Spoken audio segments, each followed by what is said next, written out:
Yes, good evening to all of you friends. We'll start at class around 9 p.m. Few more minutes, few more seconds to go.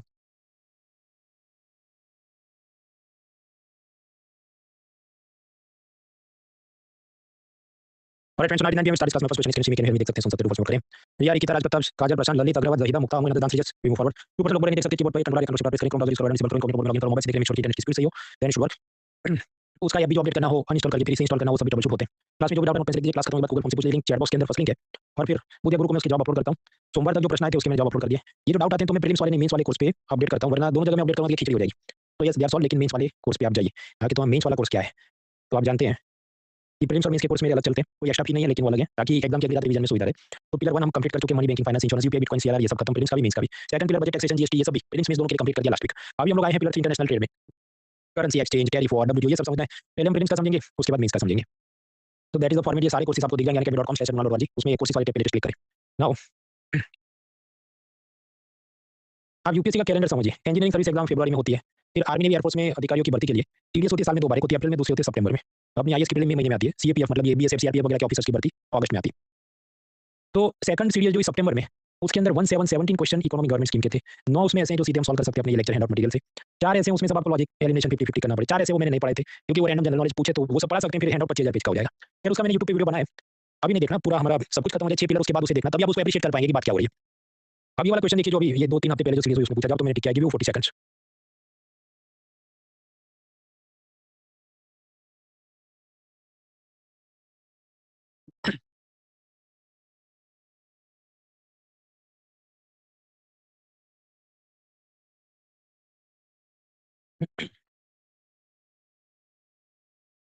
हाँ, तो special category status चाहिए तो वो तो हम पढ़ चुके हैं ना, पिलर 2 बी. उसके अंदर वो फाइनेंस कमीशन वाले लेक्चर में. अब इसमें मुझे क्या लगता है ज्यादातर लोगों ने गलती क्या की होगी. तो हम लोग 4 ऑप्शन दिए, हाँ बराबर बराबर, जवाब है डी. जबकि जवाब डी नहीं होगा ना भाई, क्योंकि तीसरी चीज है वो स्ट्रेटेजिक कोस्टल जोन नहीं, स्ट्रेटेजिक बॉर्डर लोकेशन है. सो 3 इज रॉन्ग, बाकी सब सही है. इसलिए जवाब क्या होगा, सी 1, 2 एंड 4. तो क्या जीवन बोध है, सुकून से पढ़ना चाहिए, रट के जाना चाहिए, दौड़ा दौड़ी भागा भागी में आपको टिक नहीं करना चाहिए. और उससे भी ज्यादा ये जो स्पान ऑफ अटेंशन होना चाहिए कि ध्यान जाना चाहिए कि इसमें कुछ गड़बड़ हो रही है. वो कब होगा, पूरा दिन व्हाट्सएप टेलीग्राम पे आप चिपके रहेंगे तो आपका अटेंशन स्पान कम होता है. घड़ी घड़ी आपको मोबाइल खोलने की इच्छा होती है. तो पढ़ने बैठे तो मोबाइल दूर रखना है, सिवाय कि मोबाइल में आप पढ़ रहे हैं, लेकिन उसमें भी ये सब व्हाट्सएप टेलीग्राम पूरे दिन खोलना नहीं है.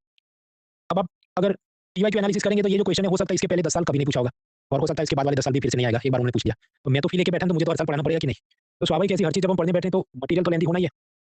हाथ रुमाल पे लिख के अगर मैं इकोनॉमी पढ़ा दूंगा आपके एमसीक्यू सॉल्व नहीं होंगे. तो समझिए ये सब एग्जाम पास करना कोई बड़ी बात नहीं है.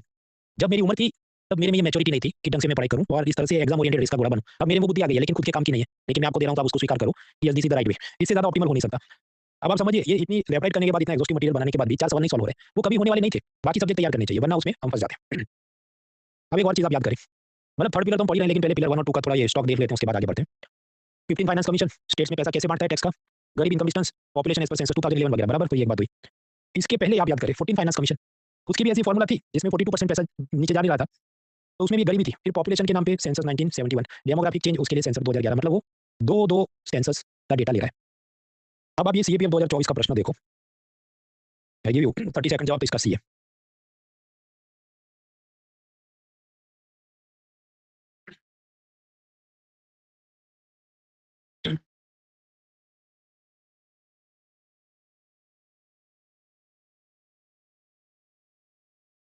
आमिर खान की पहली पिक्चर कौन सी है, तो सबका वो कौन सी थी, पापा कहते बड़ा नाम करेगा. लेकिन उससे पहले भी उसने दीवानन की फिल्म थी शायद, अव्वल नंबर उसमें काम किया था. तो क्या पूछ रहा है आपको कि पहली बार कब इंट्रोड्यूस हुआ, 2011 का सेंसस को कैलकुलेशन में यूज करने का. तो देखिए 12th और 13 तक का इतिहास तो हमने भी नहीं पढ़ा, लेकिन हमको तुक्के माने हो तो 15 से पहले 14 में तो 2 थे ना, 1971 और 2011. तो पहली बार कब यूज हुआ, 15 वाले में 2011 यूज हुआ. तो फर्स्ट टाइम कब यूज हुआ, it is just like Aamir Khan की पहली पिक्चर कौन सी है, तो अव्वल नंबर वो पहले जहां पर होगा दीवानन के साथ. तो the answer is C 14 finance commission. Official answer key के साथ भी क्रॉस चेक किया, वो भी वही बोलता है सी 14 फाइनेंस कमीशन. अभी जिनका जवाब गलत होता है तो आप जानते हैं वो क्या करते हैं, वो ये नहीं देखते अच्छा चलो मुझे नेक्स्ट टाइम ध्यान रखना है, वो चैट जीपीटी को पूछ के वकील बन जाते हैं कि मैं ढंग से हैंडआउट नहीं पढ़ूंगा, एमसीक्यू में तुक्का जो लगाया गलत पड़े तो मैं चैट जीपीटी को पूछ के मैं वकील बन जाऊंगा. तो वकालत का क्या फायदा है भाई, जो आपको पढ़ा है उस हिसाब से आप हैंडआउट पढ़ के सॉल्व करो ना. यार so you need to change your approach, that is also my advice. और खैर एक और जगह इसका खास मींस के अंदर भी मित्रों, मींस का कोई भी क्वेश्चन आप सॉल्व कर रहे हैं तो खुद के दिमाग से इंटरनेट पे पूरा आर्टिकल पढ़ के, अखबार से, किताब से पूरा आर्टिकल पढ़ के फिर उसका जवाब बनाइए. ये नहीं कि कुछ भी रैंडम जो भी मींस में पूछा तो मैं चैट जीपीटी को पूछूंगा और उसने जो जवाब बताया वो मैंने देखा तो मुझे आ गया. It is not the right way to prepare for exam. आखिर में जो लोग नए, जो लोगों की वही समस्या होती है क्या करें कैसे करें, इतने सारे सब्जेक्ट हैं. तो 11 सितंबर प्रीलिम्स का जो मेरा ये कोर्स चला है उसमें आप वीडियो देखिए 11 सितंबर का, 5 मिनट से लेकर 13 मिनट सुकून से वो देखो, उसमें सब कहानी मैंने कर दी क्या सब्जेक्ट करने क्या करना है. फिर कुछ लोगों के सवाल कि मुझे ये टीचर या वो सब्जेक्ट के कौन से टीचर है, तो ये पेज पर आप जाएं unacademy.com/content/gs-educator. ऑप्शनल के लिए वैसा पेज unacademy.com/content/optional-educators. उसमें एजुकेटर नहीं एस है, मल्टीपल बहुवचन. खैर अभी हमारा पिलर 1 कंप्लीट हो गया, पिलर 2 बजट कंप्लीट हो गया. अभी हम लोग पिलर 3 में करीब 1.5-2 हफ्ता इसमें जाएगा. जिन लोगों ने लेट एडमिशन लिया कम से कम पिलर 1 A 2 कंप्लीट करो आप, monetary policy CRR SLR repo. उसके बाद इसे आप देखिए क्योंकि इसमें रुपी डॉलर एक्सचेंज रेट मतलब सीधा हिसाब आएगा कि मनी सप्लाई इसका इतना आरबीआई की ये पॉलिसी वगैरह, तो इट रिक्वायर्स कि आपकी फाउंडेशन क्लियर होनी चाहिए। तो पहले आप चैप्टर 1 A 2 कंप्लीट करें, उसके बाद इसे देखें। अब ये जो पिलर 3 है उसके प्रीलिम्स के लिए 3 हैंडआउट होंगे। 3A जिसमें इंपोर्ट एक्सपोर्ट एफडीआई एफटीआई की बात है। 3B जिसमें currency exchange forex SDR NEERI वगैरह की बात है। फिर अगले हफ्ते तक हम पहुंचेंगे तो 3C मतलब WTO-IMF trade agreement tariff war ये सब बातें होंगी। तो देयर विल बी 3 हैंडआउट्स। उसमें पहला हैंडआउट मैंने अपलोड कर दिया है, हैंडआउट किधर से डाउनलोड करते हैं। मोबाइल पे आप देख रहे हैं सर्च करें Mrinal Patel courses latest PCB 14 उसमें बेल आइकन दबाओ, पीडीएफ आपको सब मिल जाएगा। एंड्रॉइड में 3 डॉट्स ऊपर होते हैं, आईफोन में नीचे एरो होता है, उसे आप डाउनलोड कर सकते हैं।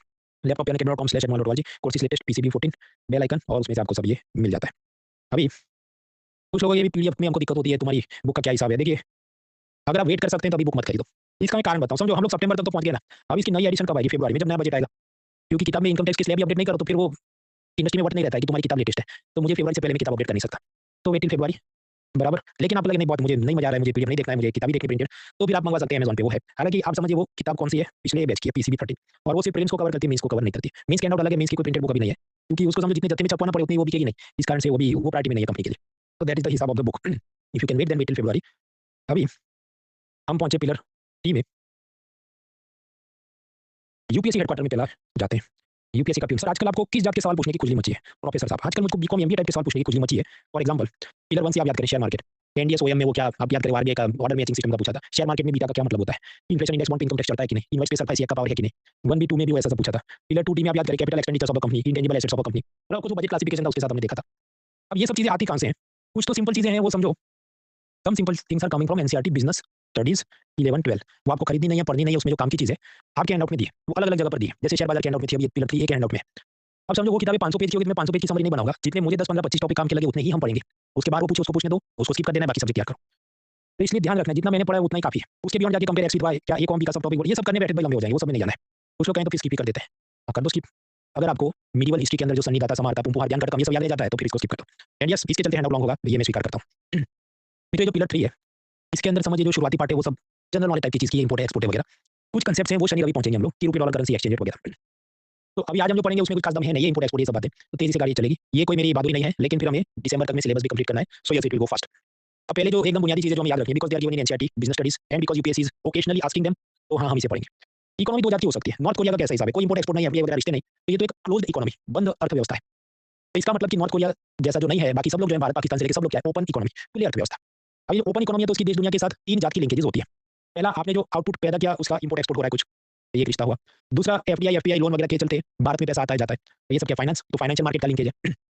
तीसरा हमारे वर्कर्स कनाडा अमेरिका जाए, नेपाल से लोग भारत में आए, तो ये सब क्या लेबर मार्केट का लिंकेज है, उसके चलते वो रुपया डॉलर एक दूसरे के देश में भेजेंगे, रेमिटेंस का रिश्ता है। तो yes open economy has 3 type of linkages, output financial labour, सिर्फ 3 ही है, चौथे जात की इन्वेंट नहीं करनी है। कर सकते हैं चैटजीपीटी जस्टिफाई भी कर पाएंगे, एमसीक्यू समझो उठाएगा तो सीधा उधर से वाक्य उठाएगा तो फिर वो 3 ही मानेगा, चौथा नहीं मानेगा। अभी आप याद करें पिलर 1 में हमने देखा था एक तरफ हाउसहोल्ड अपना पैसा सेव करते हैं बैंकों में शेयर बाजार में, उधर से कंपनियों को सब लोन फाइनेंस में पैसा जाता है, फिर वो आपको वापस पैसा रिटर्न होता है। तो rent wages profit dividend interest वगैरह का सर्कुलर फ्लो ऑफ इनकम चलते रहता है। अब ये जो सर्कुलर फ्लो ऑफ इनकम चलते रहता है उसमें सरकार की भी एक रोल है, भूमिका है। सरकार ज्यादा खर्चा करेगी हाईवे हॉस्पिटल बनाने के लिए तो भी ये पूरा साइकिल उसको ग्रो कर सकती है, श्रिंक कर सकती है। उसी तरह सरकार अगर लोन ले लेगी फिर उन लोन के पैसों को कैसे यूज करेगी, उसके कारण भी ये circular flow of income affect हो सकता है। कि फॉर एग्जांपल सरकार ने लोन लिया, फिर योजना चालू कर दी पीएम किसान सम्मान निधि और बैंक को 6000 रुपये दे दी, मान लो वो एक किसान है, तो फिर ये वापस गेम थोड़ा अलग हो जाएगा। तो government can affect the circular flow of income through what, through spending and deficit. Deficit मतलब ये लोन जो बोरो करेगा उसकी बात है। तो भारत में एक तरफ हाउसहोल्ड है बैंकों में शेयर बाजार में पैसा लगा रहे हैं, कंपनी को जा रहा है, वो लोग हाउसहोल्ड को नौकरी पे रखेंगे, लोगों को जिनसे पैसा लिया उनको डिविडेंड प्रॉफिट इंटरेस्ट कुछ देंगे, तो ये पैसा आपस में घूम रहा है। लेकिन अगर हमने बाहर से एक सीपीयू इंपोर्ट कर लिया तो ये अपना सर्कुलर फ्लो ऑफ इनकम है, उसकी पाइपलाइन में से कुछ पैसा लीक हो जाएगा, बाहर चला जाएगा। तो remember if you import something it will cause leakages from the circular flow of income for India. Logical बात है क्योंकि उतना पैसा अपनी पाइपलाइन से इंडिया में नहीं रहा, बाहर चला गया। Correct. Opposite is also true कि अगर हमने वाघ बकरी चाय ब्रिटेन में एक्सपोर्ट की तो वो लोग हमको पैसा देंगे, तो अपने सर्कुलर फ्लो ऑफ इनकम में एक्स्ट्रा पैसा ऐड हो जाएगा। तो remember export will result in injection in the circular flow of income for India. अब वो कुछ एमसीक्यू पूछे तो सुकून से चार्ट बनाना है, फिर सोचने बैठना पैसा आता किधर जाता किधर है, it is not rocket science, simple things. ये भी आपके ग्राफिक्स सब हैंडआउट में दिया है। इंटरनेशनल ट्रेड इंपोर्ट एक्सपोर्ट क्यों होना चाहिए? सरकार का फायदा है क्योंकि जितना एक्सपोर्ट ज्यादा करेंगे उस हिसाब से वो टैक्स लेगी, लोगों को जॉब्स मिलेंगे, मेन मटेरियल का एफिशिएंट यूज कर सकते हैं। जितना सरकार को मान लो टैक्स में पैसा आ गया उसकी मदद से वो गरीब कल्याण कर सकती है वगैरह। कंपनियों को एक्सपोर्ट करने से क्या फायदा है? ज्यादा कस्टमर मिले, ज्यादा प्रॉफिट हुए, इंक्रीज द कैपेसिटी यूटिलाइजेशन। मान लीजिए कि भारत में विमल गुटखा खाने वाले लोगों की संख्या 50 करोड़ और विमल डेली 51 करोड़ का प्रोडक्शन कर रहा हो, या उसकी फैक्ट्री की कैपेसिटी 51 करोड़ रोज के गुटखा बहुत बना सकता है, तो 1 करोड़ तो एक्स्ट्रा को यूज नहीं कर पा रहा है, लेकिन वो नेपाल भूटान में भी एक्सपोर्ट करेगा तो उसकी वो सारी जो एक्सेस कैपेसिटी है उसको यूटिलाइज कर सकता है। It is a way out from intense competition with in domestic market. कि विमल गुटखा ने तो ये शाहरुख से लेके अक्षय से लेके टाइगर श्रॉफ से लेके सबको ले लिया, अब सामने कोई मानिकचंद गुटखा के पास इतना बजट नहीं हो तो वो तो कम्पीट नहीं कर पाएगा लोकल मार्केट में एडवर्टाइजमेंट द्वारा। तो क्या अच्छा मैं नेपाल भूटान जाता हूं, उधर के सस्ते फिल्म एक्टर मेरे बजट के हिसाब से स्पॉन्सर कर देंगे तो मैं उधर अपना मानिकचंद बेचता हूं। तो it helps you escape from intense competition with in the domestic market. Correct. ये मैं सस्ते एग्जांपल इसलिए दे रहा हूँ ताकि आपको याद रहे। ये सभी एनसीईआरटी बिजनेस स्टडी के आपको याद रखना है। असर्शन रीजनिंग कुछ पूछे, री स्टेटमेंट असर्शन रीजनिंग पूछे तो भी याद रखना है कि ये इसका ये करेक्ट आंसर है। हॉबी के लिए भी अच्छा हमें इम्प्रूव चॉइस मिलती है भाई। हमको भारत के ये सब टीवी पे नहीं पसंद है, सैमसंग एलजी साउथ कोरियन चीज हमको चाहिए। अब एक बिजनेसमैन के रूप में आपको इंटरनेशनल मार्केट में एंटर करना है। उसके क्या तरीके हैं? कुछ जो बेसिक आउटलाइन मैं आपको देता हूँ, बाकी एनसीईआरटी बिजनेस स्टडीज की जो काम की चीजें हमके हैंडआउट में दी है, जितना याद रहे बराबर है, नहीं याद रहे तो बाकी सब्जेक्ट याद करो।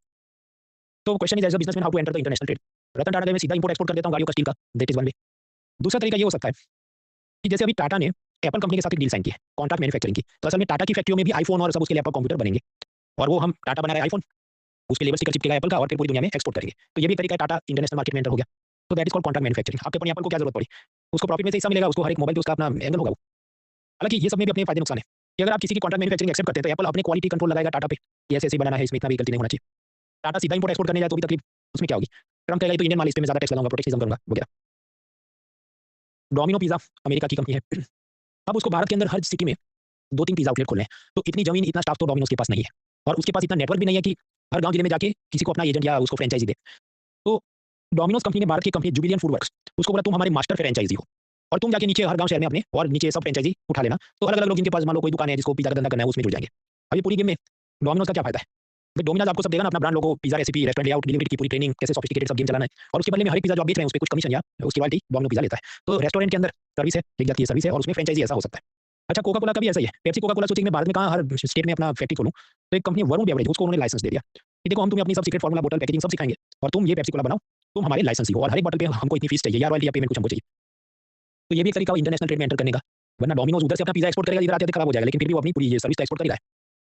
भारत की कंपनी हीरो, जापान की कंपनी होंडा मिलकर बाइक बनाई, जॉइंट वेंचर, ये भी इंटरनेशनल ट्रेड में अब कर सकते हैं, फिर उसे एक्सपोर्ट कर सकते हैं। ब्रिटेन की कंपनी स्टैंडर्ड चार्टर, उसने भारत में कंपनी खोली स्टैंडर्ड चार्टर इंडिया, तो ऐसी सब्सिडियरी बैंक बना के भी वो भारत के अंदर एंटर कर सकते हैं। अब आपको इंपोर्ट एक्सपोर्ट करना तो बहुत ज्यादा डॉक्यूमेंट्स भी जमा करने होते हैं। वो कौन से डॉक्यूमेंट्स हैं नोट में दिए, जितने समझ आए उतने याद रखने, नहीं समझ आए तो स्किप कर देने। वो मैंने इसलिए दिया क्योंकि वो एनसीईआरटी बिजनेस स्टडीज में दिए हुए हैं। मान लीजिए वाघ बकरी चाय एक्सपोर्ट की गई और अमेरिका की पार्टी उसको इंपोर्ट कर रही है, लेकिन उसने तुरंत पैसे जमा नहीं किए, तो फिर एक बिल ऑफ एक्सचेंज बनाया जाएगा। बिल ऑफ एक्सचेंज मतलब वो कागज के ऊपर एक पे क्या लिखा होगा कि डियर यूएसए के importer, please pay $5000 to my banker SBI by this deadline, जो भी फरवरी तक। तो जो इंपोर्टर है समझो उसने उधारी में माल खरीदा है, तो एक जात का डेटर या ड्रॉई हो गया, और उसने ये बिल ऑफ एक्सचेंज को सेटल करना है किसके साथ, एसबीआई के साथ। अब उसके और टर्म्स कंडीशन हमको याद नहीं रखने, बस एक लाइन में जितना समझ आ गया बराबर है कि अगर इंपोर्टर ने माल लिया लेकिन पैसा नहीं चुका है तो भी उधारी पे भी बिजनेस करते हैं, तो उसके लिए ऐसे बिल ऑफ एक्सचेंज बनाए जाते हैं। इसको खिचड़ी मत करना, पिलर 1C में भी हमने बिल ऑफ एक्सचेंज और टीआरईडीएस और फैक्टरिंग और बहुत कुछ चीजें देखी थी, वो अलग चीज थी, ये अलग चीज है। Do not mix up the handouts. Now we come to the main topic that is called balance of payment, भुगतान संतुलन। तो what is balance of payment? It is a systematic record कि देश में कितना पैसा आ रहा है जा रहा है, उसका ही रिकॉर्ड है। हर एक देश का सेंट्रल बैंक इसे बनाता है, भारत में आरबीआई, चीन में पीपल्स बैंक ऑफ चाइना वगैरह। अब हर एक वो बनाएंगे तो एक्सेल शीट अपने हिसाब से कोई एक कॉलम में कुछ लिखेगा, बी कॉलम में कुछ लिखेगा, तो फिर मैच नहीं होगा सब। इसलिए सबने एक ही फॉर्मेट में ये बनाना है। जो आईएमएफ नाम की संस्था ने balance of payment manual number 6 में लिखा हो, उस हिसाब से हर एक देश का सेंट्रल बैंक कॉलम बनाएगा, उसमें डेटा एंट्री करेगा। अब एक और तकलीफ है, भारत तो रुपये में डेटा एंट्री करेगा, चीन अपना येन युआन रेनमिनबी में कुछ करेगा, तो फिर भी एक्सेल शीट्स को मिलाना मुश्किल है। तो सभी ने अपने इंपोर्ट एक्सपोर्ट एफडीआई सब डेटा जो है किसी भी करेंसी में आया गया उसे डॉलर में कन्वर्ट करके वो अमाउंट एक्सेल शीट में लिखनी है। तो it is a systematic record, correct. अब किस चीज का सिस्टमैटिक रिकॉर्ड है? तो जब इकोनॉमिक ट्रांजैक्शंस का रिकॉर्ड है। ऐसे इकोनॉमिक ट्रांजैक्शंस जो किसी देश के रेसिडेंट्स और नॉन रेसिडेंट्स के बीच होते हैं।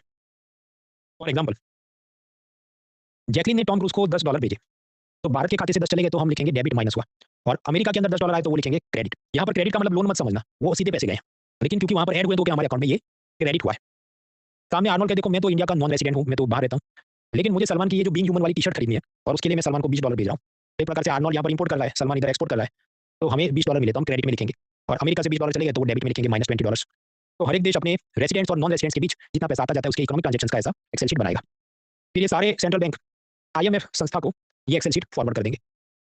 फिर आईएमएफ पूरा हिसाब लगाए तो क्या होगा कि क्रेडिट आप देखो पूरी दुनिया का क्या है, इंडिया में 20, यूएसए में 10, तो 30 हो गया। पूरी दुनिया का नेट डेबिट क्या है, तो वो भी -30 आएगा, इंडिया में -10, यूएसए में -20। तो फिर इन सबका प्लस माइनस करो, जवाब क्या आएगा? जवाब 0 आएगा, क्योंकि नेट क्रेडिट जितना है 30 तो नेट डेबिट भी उतना ही होगा। क्योंकि समझो कहीं से पैसा गया तो कहीं तो पहुंचा हुआ, इधर माइनस है तो कहीं तो प्लस होगा ही। तो वर्ल्ड का नेट बैलेंस ऑफ पेमेंट कितना होता है एमसीक्यू में याद रखना है 0, क्योंकि एक तरफ सारे प्लस होंगे, सामने सारे माइनस भी हो जाएंगे, तो इट इज 0। आपके ने ये जो आतंकवादियों ने भेजा पैसा बिटकॉइन से छुपा के भेजा, वो जो भी नहीं मिला वो एरर ओमिशन करके वो एडजस्ट कर लेंगे, उसकी चिंता आपको नहीं करनी, आपको बस एमसीक्यू में याद रखना है। हमने इधर देखा रेसिडेंट, ठीक है, बैलेंस ऑफ पेमेंट में वो क्या बात कर रहे हैं रेसिडेंट, क्योंकि आप समझिए सलमान चलो भारत का नागरिक, जैकलिन भारत की नागरिक नहीं, वो तो श्रीलंका, सिंगापुर, कहीं और देश की उसकी नागरिकता है, वो सिर्फ भारत में रहती है, so she can not vote in India, she can not fight for elections वगैरह वगैरह। तो अपन वो भारत में रहती है तो हमने भारत का रेसिडेंट मान के उसका पैसा का हिसाब लिखना है। अब एक क्वेश्चन हो सकता है आपको कि अगर एक ही देश के 2 सिटीजन है लेकिन 2 अलग अलग देशों में रहते हैं तो क्या करोगे? कि मान लो इंडियन सिटीजन रोमन साइनी यहाँ से पैसा भेजा, मान लो ये क्लास में अमेरिका से ले रहा हूँ लेकिन मेरी नागरिकता भारत की हो, तो आप लिखोगे कि नहीं? जवाब यहाँ लिखेंगे, क्योंकि समझो इस केस में मान लो कि मैं साल के 300 दिन भारत से बाहर रहता हूँ, तो मैं नॉन रेसिडेंट हो गया ना। और हमने अभी क्या सीखा, रेसिडेंट और नॉन रेसिडेंट के बीच की बात करनी है। तो सिटीजनशिप कहाँ है, कौन है, इसके अंदर आपको जाना नहीं है। अच्छा, नॉन रेसिडेंट वो कब कहा जाएगा, 200 दिन, 300 दिन, वो सब हमको याद रखना नहीं है, वो सब आईएमएफ के मैनुअल में लिखा होता है। तो हम इसमें पीएचडी नहीं करेंगे, आगे बढ़ते हैं। अभी जो बैलेंस ऑफ पेमेंट है, इसका क्लासिफिकेशन याद रखना है। एक तरफ होता है करंट अकाउंट, दूसरी तरफ होता है कैपिटल अकाउंट। कैपिटल अकाउंट में वो क्या लिखते हैं, कैपिटल मतलब पूंजी, मतलब शेयर बाजार में पैसा आया, कंपनी में इन्वेस्टमेंट हुआ, शेयर्स में, बॉन्ड्स में, लोन्स में, बैंक डिपॉजिट में, ऐसी सब चीजें आप यहाँ पर लिखें। तो कैपिटल अकाउंट में आप क्या लिखेंगे कि इंडिया बनाम पूरी दुनिया में कितना पैसा आ गया इन्वेस्टमेंट के नाम पे, मतलब एफडीआई, एफपीआई, वो सब क्या कल के लेक्चर में देखेंगे। कितना पैसा उधारी मिला है एक्सटर्नल बोरोइंग के नाम पे, ये सब यहाँ पर हम लिखते हैं। तो लोन्स, शेयर्स, बॉन्ड्स, ये सब बात आप कैपिटल अकाउंट में करें। एवरीथिंग एल्स, उसके अलावा जितनी बातें हैं, इंपोर्ट एक्सपोर्ट वगैरह, वो आप लिखेंगे करंट अकाउंट में। तो ये सब टेक्स्ट बुक मेथड है जो हमें याद रखनी है। आरबीआई की असल मेथड थोड़ी अलग है, जिसमें हमें दिमाग नहीं खर्च करना। आरबीआई की असल मेथड क्या है कि वो कहेगा इस तरफ करंट अकाउंट है, इस तरफ कैपिटल एंड फाइनेंशियल अकाउंट, और उसमें वो सब लिखेगा ये हम पढ़ने नहीं बैठेंगे। तो आरबीआई ग्रेड बी ऑफिसर की तैयारी करे तो बराबर है, हमें खुद से खुद के लिए कोई चीज कॉम्प्लिकेट करनी नहीं है। जब भी ये लोग क्लासिफिकेशन पूछते हैं एनसीईआरटी के हिसाब से पूछते हैं, कोई एग्जाम आप उठा लो तो एनसीईआरटी के हिसाब से याद रखें। तो आरबीआई की मेथड थोड़ी अलग है, उसमें दिमाग नहीं खर्च करें। तो we are preparing it as per the NCERT method. सबसे पहले हम शुरू करते हैं करंट अकाउंट से। करंट अकाउंट के अंदर विजिबल, मैंने कार इंपोर्ट की और मैंने सामने पैसा दिया, ये तो सब दिख रहा है आपको। तो विजिबल में क्या होगा, गुड्स का इंपोर्ट एक्सपोर्ट आप लिखेंगे। अब आप जानते हैं भारत के अंदर हम भी एक्सपोर्ट तो करते हैं, फार्मास्यूटिकल से लेके अलग अलग चीजें, वस्तुएं। Just a minute.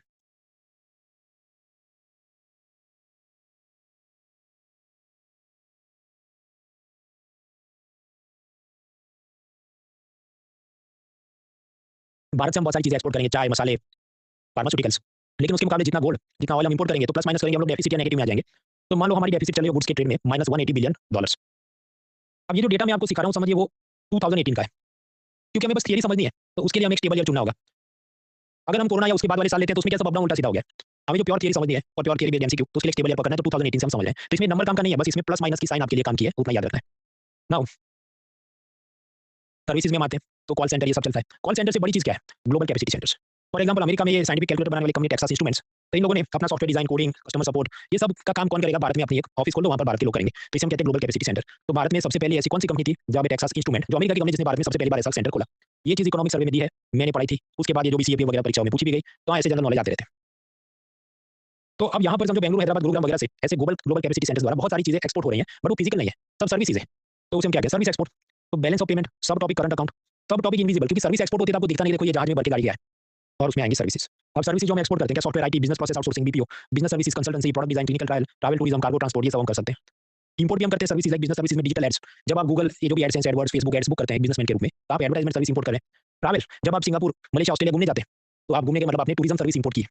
Cargo transport, American export को चाय एक्सपोर्ट करनी है, लेकिन उसको इतना बड़ा जहाज चाहिए जो अपनी औकात ही नहीं है इधर बनाने की, तो हम अमेरिका की कंपनी का जहाज हायर करते हैं, उसे हम क्या कहेंगे, कार्गो सर्विस हमने इंपोर्ट की, वगैरह वगैरह। तो लॉजिकल सी बात है कि जो सर्विस सेक्टर है, खासकर आईटी, कॉल सेंटर, ये सब में भारत का दबदबा है। तो यहाँ पर ऐसा है कि आपको सर्विसेज हम भी इंपोर्ट तो करते हैं, $126 बिलियन कि भारत के लोग स्विट्जरलैंड घूमने गए तो आपको माइनस करना पड़ेगा, हमने फेसबुक, गूगल से डिजिटल एड्स खरीदी, माइनस करना पड़ेगा। लेकिन सामने हमने एक्सपोर्ट कर दिया $200 बिलियन का ये सब सॉफ्टवेयर आईटी वगैरह। तो जॉब क्या है, एक्सपोर्ट प्लस इंपोर्ट माइनस, क्योंकि इंपोर्ट आप करते समझे आप दूसरों को पैसा दे रहे हैं, तो मनी का क्या हो रहा है, लीकेज हो रहा है, जो हमने आगे देखा सर्कुलर फ्लो ऑफ इनकम में लीकेज होता है तो माइनस ही करना पड़ेगा यार। But still after being minus 200 plus 126 minus whatever, तो 82 प्लस में जवाब है। यानी कि बैलेंस ऑफ पेमेंट, सब टॉपिक करंट अकाउंट, सब टॉपिक इनविजिबल, सब टॉपिक सर्विसेज के अंदर हम एक्सपोर्ट ज्यादा करते हैं, इंपोर्ट कम करते हैं, इसलिए हमारा सरप्लस होता है, और हर साल सरप्लस होता है।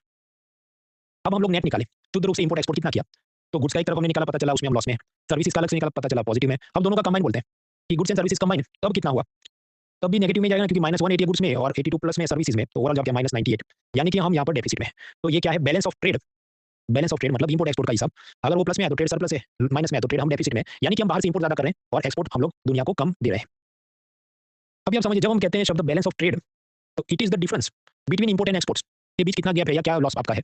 जो आईएमएफ का मैनुअल है वो ये कहता है कि देखो बैलेंस ऑफ ट्रेड की तुम जब बात करो तो गुड्स मतलब वस्तुओं की इंपोर्ट एक्सपोर्ट की बात करो, सर्विसेज की इंपोर्ट एक्सपोर्ट की बात करो, करेक्ट। लेकिन जो एनसीईआरटी है वो क्या कहता है कि balance of trade means goods का इंपोर्ट एक्सपोर्ट, उसमें उसने सर्विसेज लिखा ही नहीं है। क्योंकि आप समझो एनसीईआरटी ने थियरी लिखी, थियरी सब लिख के गया एडम स्मिथ, अब उसके जमाने में उसको कल्पना ही नहीं होगी कि पूरी दुनिया में अंग्रेजों के जमाने में हाथी दांत और सिल्क और इसके अलावा कुछ चीज इंपोर्ट एक्सपोर्ट हो भी सकती है, सर्विस नाम की कोई चीज भी एक्सपोर्ट हो सकती है। क्योंकि आपसे जब तक डिजिटल कनेक्टिविटी नहीं होगी तब तक सर्विस एक्सपोर्ट करना मुश्किल होता है। एनीवेज, तो फिर एमसीक्यू में क्या टिक करना डिपेंड करता है कि उसने एमसीक्यू में क्या ऑप्शन दिए हैं। बाय डिफॉल्ट एनसीईआरटी की थियरी के हिसाब से टिक कर देना है, लेकिन आपको लगे कुछ वो गलत जात का पूछ रहा है तो दोनों करेक्ट है, ये लिख देना है। एनीवेज, तो बैलेंस ऑफ ट्रेड की मैं बात करूं, गुड्स में तो लॉस में, सर्विसेज में पॉजिटिव में, कंबाइन दोनों का करो तो फिर लॉस में आ जाएंगे, क्योंकि प्लस माइनस करके ये बड़ा नंबर दिखेगा। कुछ उसने नहीं बोला एमसीक्यू के अंदर, सीधा ऐसा पूछा इंडिया का बैलेंस ऑफ ट्रेड क्या है, तो लिख देना डेफिसिट है, क्योंकि एनसीईआरटी के हिसाब से बैलेंस ऑफ ट्रेड क्या केवल गुड्स, तो उसमें डेफिसिट है। पर आपके कंबाइन बोलो गुड्स सर्विसेज का तो भी डेफिसिट में है ओवरऑल, तो yes answer is we are in deficit. अभी 2020 कोरोना का जो साल था, it is an exceptional year, क्योंकि उस वक्त ये हुआ कि क्योंकि लॉकडाउन हो गया तो बहुत सारी फिजिकल जो गोल्ड वगैरह इंपोर्ट करते थे, क्रूड इंपोर्ट करते थे, कम कर पाए। तो पहले जो हमारा लॉस चलता था 180 का, वो कम हो गया, ओनली $100 बिलियन। और जो हमारी सर्विसेज थी उसका एक्सपोर्ट ठीक ठाक रहेगा, थोड़ा शायद बढ़ भी जाएगा, क्यों, क्योंकि ऑनलाइन सब काम होगा, तो सॉफ्टवेयर, ई लर्निंग, बहुत सारी चीज़ों के अंदर हम आगे बढ़ जाएंगे। तो कोरोना में गुड्स का डेफिसिट कम हुआ और सर्विसेज का जो हम एक्सपोर्ट करते थे, इंपोर्ट एक्सपोर्ट का जो भी हिसाब था उसमें हम ज़्यादा सरप्लस में आ गए। तो it is a exceptional year, यानी कि ये एक अपवाद है। अभी इसके बाद थोड़ी चीज़ समझते हैं, फिर एक ब्रेक लेते हैं। पहले आप एक डेटा टेबल समझो। मान लीजिए हम गोल्ड इंपोर्ट करते हैं 100 किलो का, लेकिन उसकी वैल्यू तो होगी ना 500 करोड़, क्योंकि वो बहुत कीमती है। मान लीजिए हम एक्सपोर्ट कर रहे हैं चावल, जो भी 800 किलो, और उसकी वैल्यू मान लो 300 करोड़, आपको उतनी तो नहीं होगी, बहुत कमी होगी, पर सीधी-सी बात है, वजन के हिसाब से चावल बहुत ज़्यादा है कंपेयर टू गोल्ड, लेकिन वो एक्सपोर्ट आप करोगे तो आप अरबपति नहीं बन सकते, बहुत कम कमा सकते हैं पैसा। नाउ इसको आप 20 सेकंड ये टेबल को ऑब्जर्व करो, फिर हम 2 डेफिनेशन समझते हैं।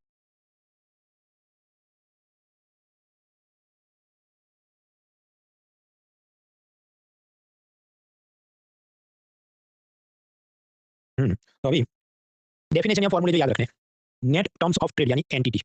तो आप ऊपर लिखेंगे, मतलब ये डिवाइड बाय बी करना है। वैल्यू ऑफ एक्सपोर्टेड गुड्स, तो एक्सपोर्ट क्या राइस, उसकी वैल्यू क्या 300, divide by value of imported goods, तो इंपोर्ट क्या गोल्ड, उसकी वैल्यू क्या 500। हाँ, तो इसका रेशियो आप निकालोगे तो क्या आएगा 60, जो कि 100 से कम है। इसका मतलब क्या, 100 से कम यानी कि हम इंपोर्ट बहुत करते हैं, एक्सपोर्ट उसके मुकाबले कम करते हैं इन टर्म्स ऑफ वैल्यू, कीमत के हिसाब से हम इंपोर्ट ज़्यादा करते हैं, एक्सपोर्ट कम करें। नेक्स्ट, दूसरा है gross terms of trade, GTT. अब उसका रेशियो थोड़ा अलग है। वो ऐसा कहता है कि वॉल्यूम ऑफ इंपोर्टेड गुड्स, तो इंपोर्टेड गुड्स क्या गोल्ड था और उसका वेट या वॉल्यूम क्या 100 किलो, डिवाइड विद वॉल्यूम या quantity of exported goods, export क्या राइस, उसकी वॉल्यूम या क्वांटिटी क्या है 800। तो इसका रेशियो निकालोगे तो 12.5 आया, जो लेस देन 100 ही है।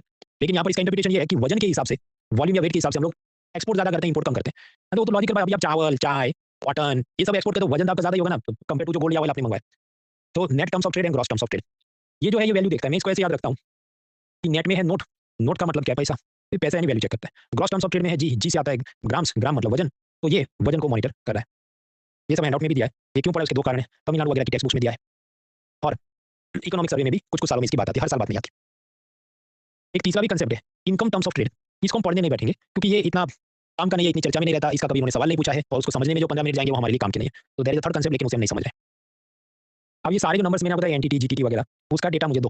तो जब हम डेटा नहीं देखेंगे फॉर सिंपल रीज़न, आजकल इकोनॉमिक सर्वे ढिंढोरा पीट के ये सब बताता नहीं, क्योंकि उसको पता है कि अगर वो बताएगा तो ऑपोजिशन ज़्यादा हंगामा करेगा। तो आप डिराइव कर सकते हैं, उसकी स्टैटिस्टिकल अपेंडिक्स होती है अलग से 200 पेज की, उसमें से आप ढूँढ-ढूँढ के निकालो, सब निकाल सकते हैं। पर उस हिसाब से तैयारी का कोई मतलब नहीं है, क्योंकि समझो उतना मेहनत तो वो यूपीएससी का प्रोफेसर खुद नहीं करेगा उसे क्वेश्चन सेट करने में। So will not waste time.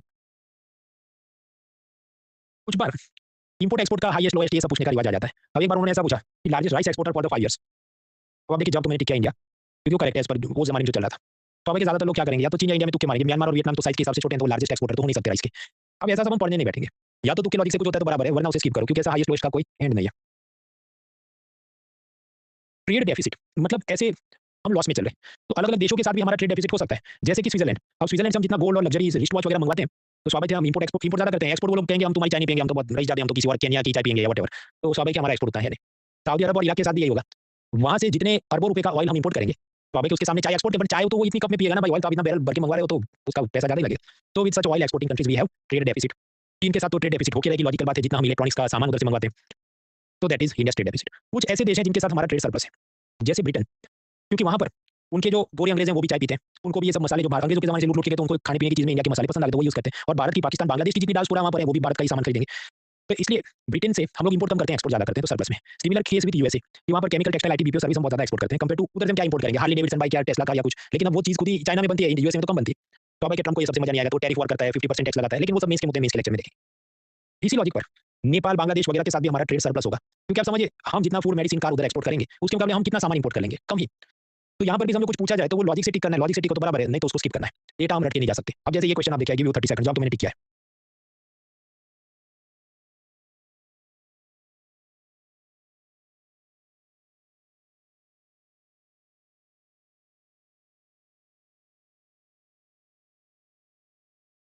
हाँ, तो भाई लॉजिकल बात है ना। देखिए चीन और सऊदी अरब के साथ हमारा ट्रेड सरप्लस हो नहीं सकता, क्योंकि जितना इलेक्ट्रॉनिक्स या ऑयल वहाँ से हम इंपोर्ट करें। सो वी आर 50-50, यूएस हो सकता है, नहीं तो जर्मनी हो सकता है। इसके अंदर भी यूएसए के साथ हमारे ट्रेड रिलेशन, क्योंकि हम service, IT, call centre, BPO सब है, तो सरप्लस ज़्यादा है। जर्मनी का तो अब इकोनॉमिक सर्वे में डेटा देखा और फिर आपको पता चले कि जर्मनी से बहुत ही फाइन क्वालिटी के ये जो कैमरा के लेंस, प्रिसिजन इंस्ट्रूमेंट्स, मशीनरी, ये सब हम मंगवाते हैं, तो उसके साथ हमारा डेफिसिट है। तो हमने बैलेंस ऑफ पेमेंट हम लोग देख रहे हैं, उसका करंट अकाउंट, सब टॉपिक विजिबल पार्ट्स में गुड्स देख लिए, इनविजिबल पार्ट में सर्विसेज देख ली। अभी ब्रेक के बाद हम लोग और चीज़ें भी समझेंगे, इनकम ट्रांसफर वगैरह में क्या होता है, लेकिन उसके लिए थोड़ा रिफ्रेशमेंट चाहिए। तब तक आप दिमाग खर्च करिए। ये ट्रेड डेफिसिट जैसे एक सवाल प्रीलिम्स में उन्होंने पूछा, break for 5 minutes.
3 more minutes.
Thirty more seconds.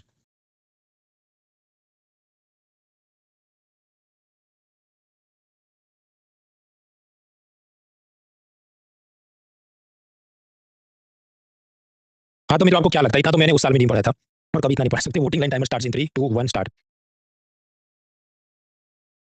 Mahavir, Lalit, Karan, Abrar, Shalini, Adarsh, Sayan, Vaibhav, Isha, Junaid, शमा, प्रकाश, कुंवर, नवीन, यश, प्रिया, विश्वजीत, मुक्ता, परिधि, फैजान, कीर्ति सिंह, आशीष, शिवम, यश, पलक, आयुष, गौरव, राघव, राजप्रताप, जहीदा, निकिता, रोशनी, प्रीति, अभिषेक, श्रुति, आर्य, विकास, सोहन, हमजा, अर्जुन, सत्यम, फैजान, कानन, प्रशांत, शुभम, जगजीत, किशोर, करेक्ट आंसर्स।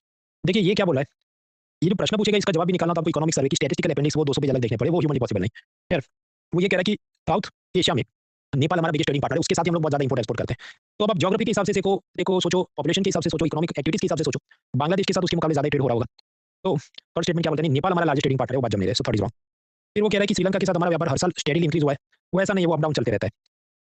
तो इस कारण से फर्स्ट स्टेटमेंट रॉन्ग हो गया। तो 1 एंड 3 रॉन्ग, तो जवाब हो गया सेकंड ओनली इज करेक्ट, तो आंसर इज बी 2 ओनली। अब यहाँ पर उस जमाने में जो भी थोड़े बहुत तुक्के चल जाते थे, ये देखो इधर क्या लिखा है, कंसिस्टेंटली इंक्रीज, मतलब ये तो एक्सट्रीम शब्द हो गया ना, सतत बढ़ोतरी हुई थी, ये तो हमेशा गलत होता है। Nepal is the largest trading partner, तो लार्जेस्ट है तो ये सब ऐसे जब भी वर्ड्स होते हैं तो मेटा कीवर्ड एनालिसिस के हिसाब से ये सब रॉन्ग होते हैं, तो इसलिए जवाब होना चाहिए भी।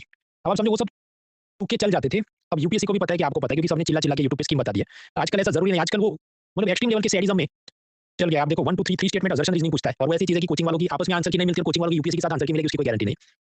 तो ठीक है, ऐसा भी एक जमाना था जो मैंने आपको बताया। नाउ कमिंग बैक, हम लोग देख रहे थे बैलेंस ऑफ पेमेंट, मतलब क्या है, भारत के जो रेसिडेंट्स हैं और बाकी दुनिया में जितने नॉन रेसिडेंट्स हैं उनके बीच पैसों का लेन देन। It is the financial transaction, economic transaction between residents and non residents of a country. उसमें हम लोग पहले तो देख रहे थे करंट अकाउंट, इंपोर्ट एक्सपोर्ट कर लिया गुड्स का, इंपोर्ट एक्सपोर्ट कर लिया सर्विसेज का, इसके अलावा भी बहुत सारा पैसा आता भी है, जाता भी है, profit, interest, dividend, remittance, donation, gift वगैरह के रूप में। तो that is our next segment. अब आप सोचिए, एफडीआई, फॉरेन डायरेक्ट इन्वेस्टमेंट, प्रत्यक्ष विदेशी निवेश। एफडीआई तब बोलते हैं जब कोई विदेशी पार्टी भारत की कंपनी में 10% से ज्यादा शेयर होल्डिंग खरीद ले। तो अब जैसे वॉलमार्ट जो यूएसए की कंपनी है, उसने फ्लिपकार्ट के मान लीजिए 80% शेयर खरीद लिए, और उसके वास्ते वॉलमार्ट ने $16 बिलियन फ्लिपकार्ट के जो भी मालिक होंगे, सचिन बंसल, बिनी बंसल, उनको दिया। तो ये जो पैसा भारत में आया, दैट इज कॉल्ड एफडीआई, तो मैं लिखूंगा प्लस में। तो when Walmart invested $16 billion in Flipkart, तो उनके प्लस $16 बिलियन भारत में इनबाउंड एफडीआई आया है। पैरेलली टाटा कंपनी ने जैगुआर कंपनी खरीद ली यूरोप के अंदर, और उसके लिए उन्होंने $6 बिलियन पे किया। तो ये भी क्या एफडीआई हुआ अपन आउटवर्ड, कि भारत का पैसा बाहर गया, उन्होंने 100% ओनरशिप खरीद ली ब्रिटिश कंपनी की। तो $6 बिलियन बाहर गए, मैं उसको लिखूं -$6 बिलियन।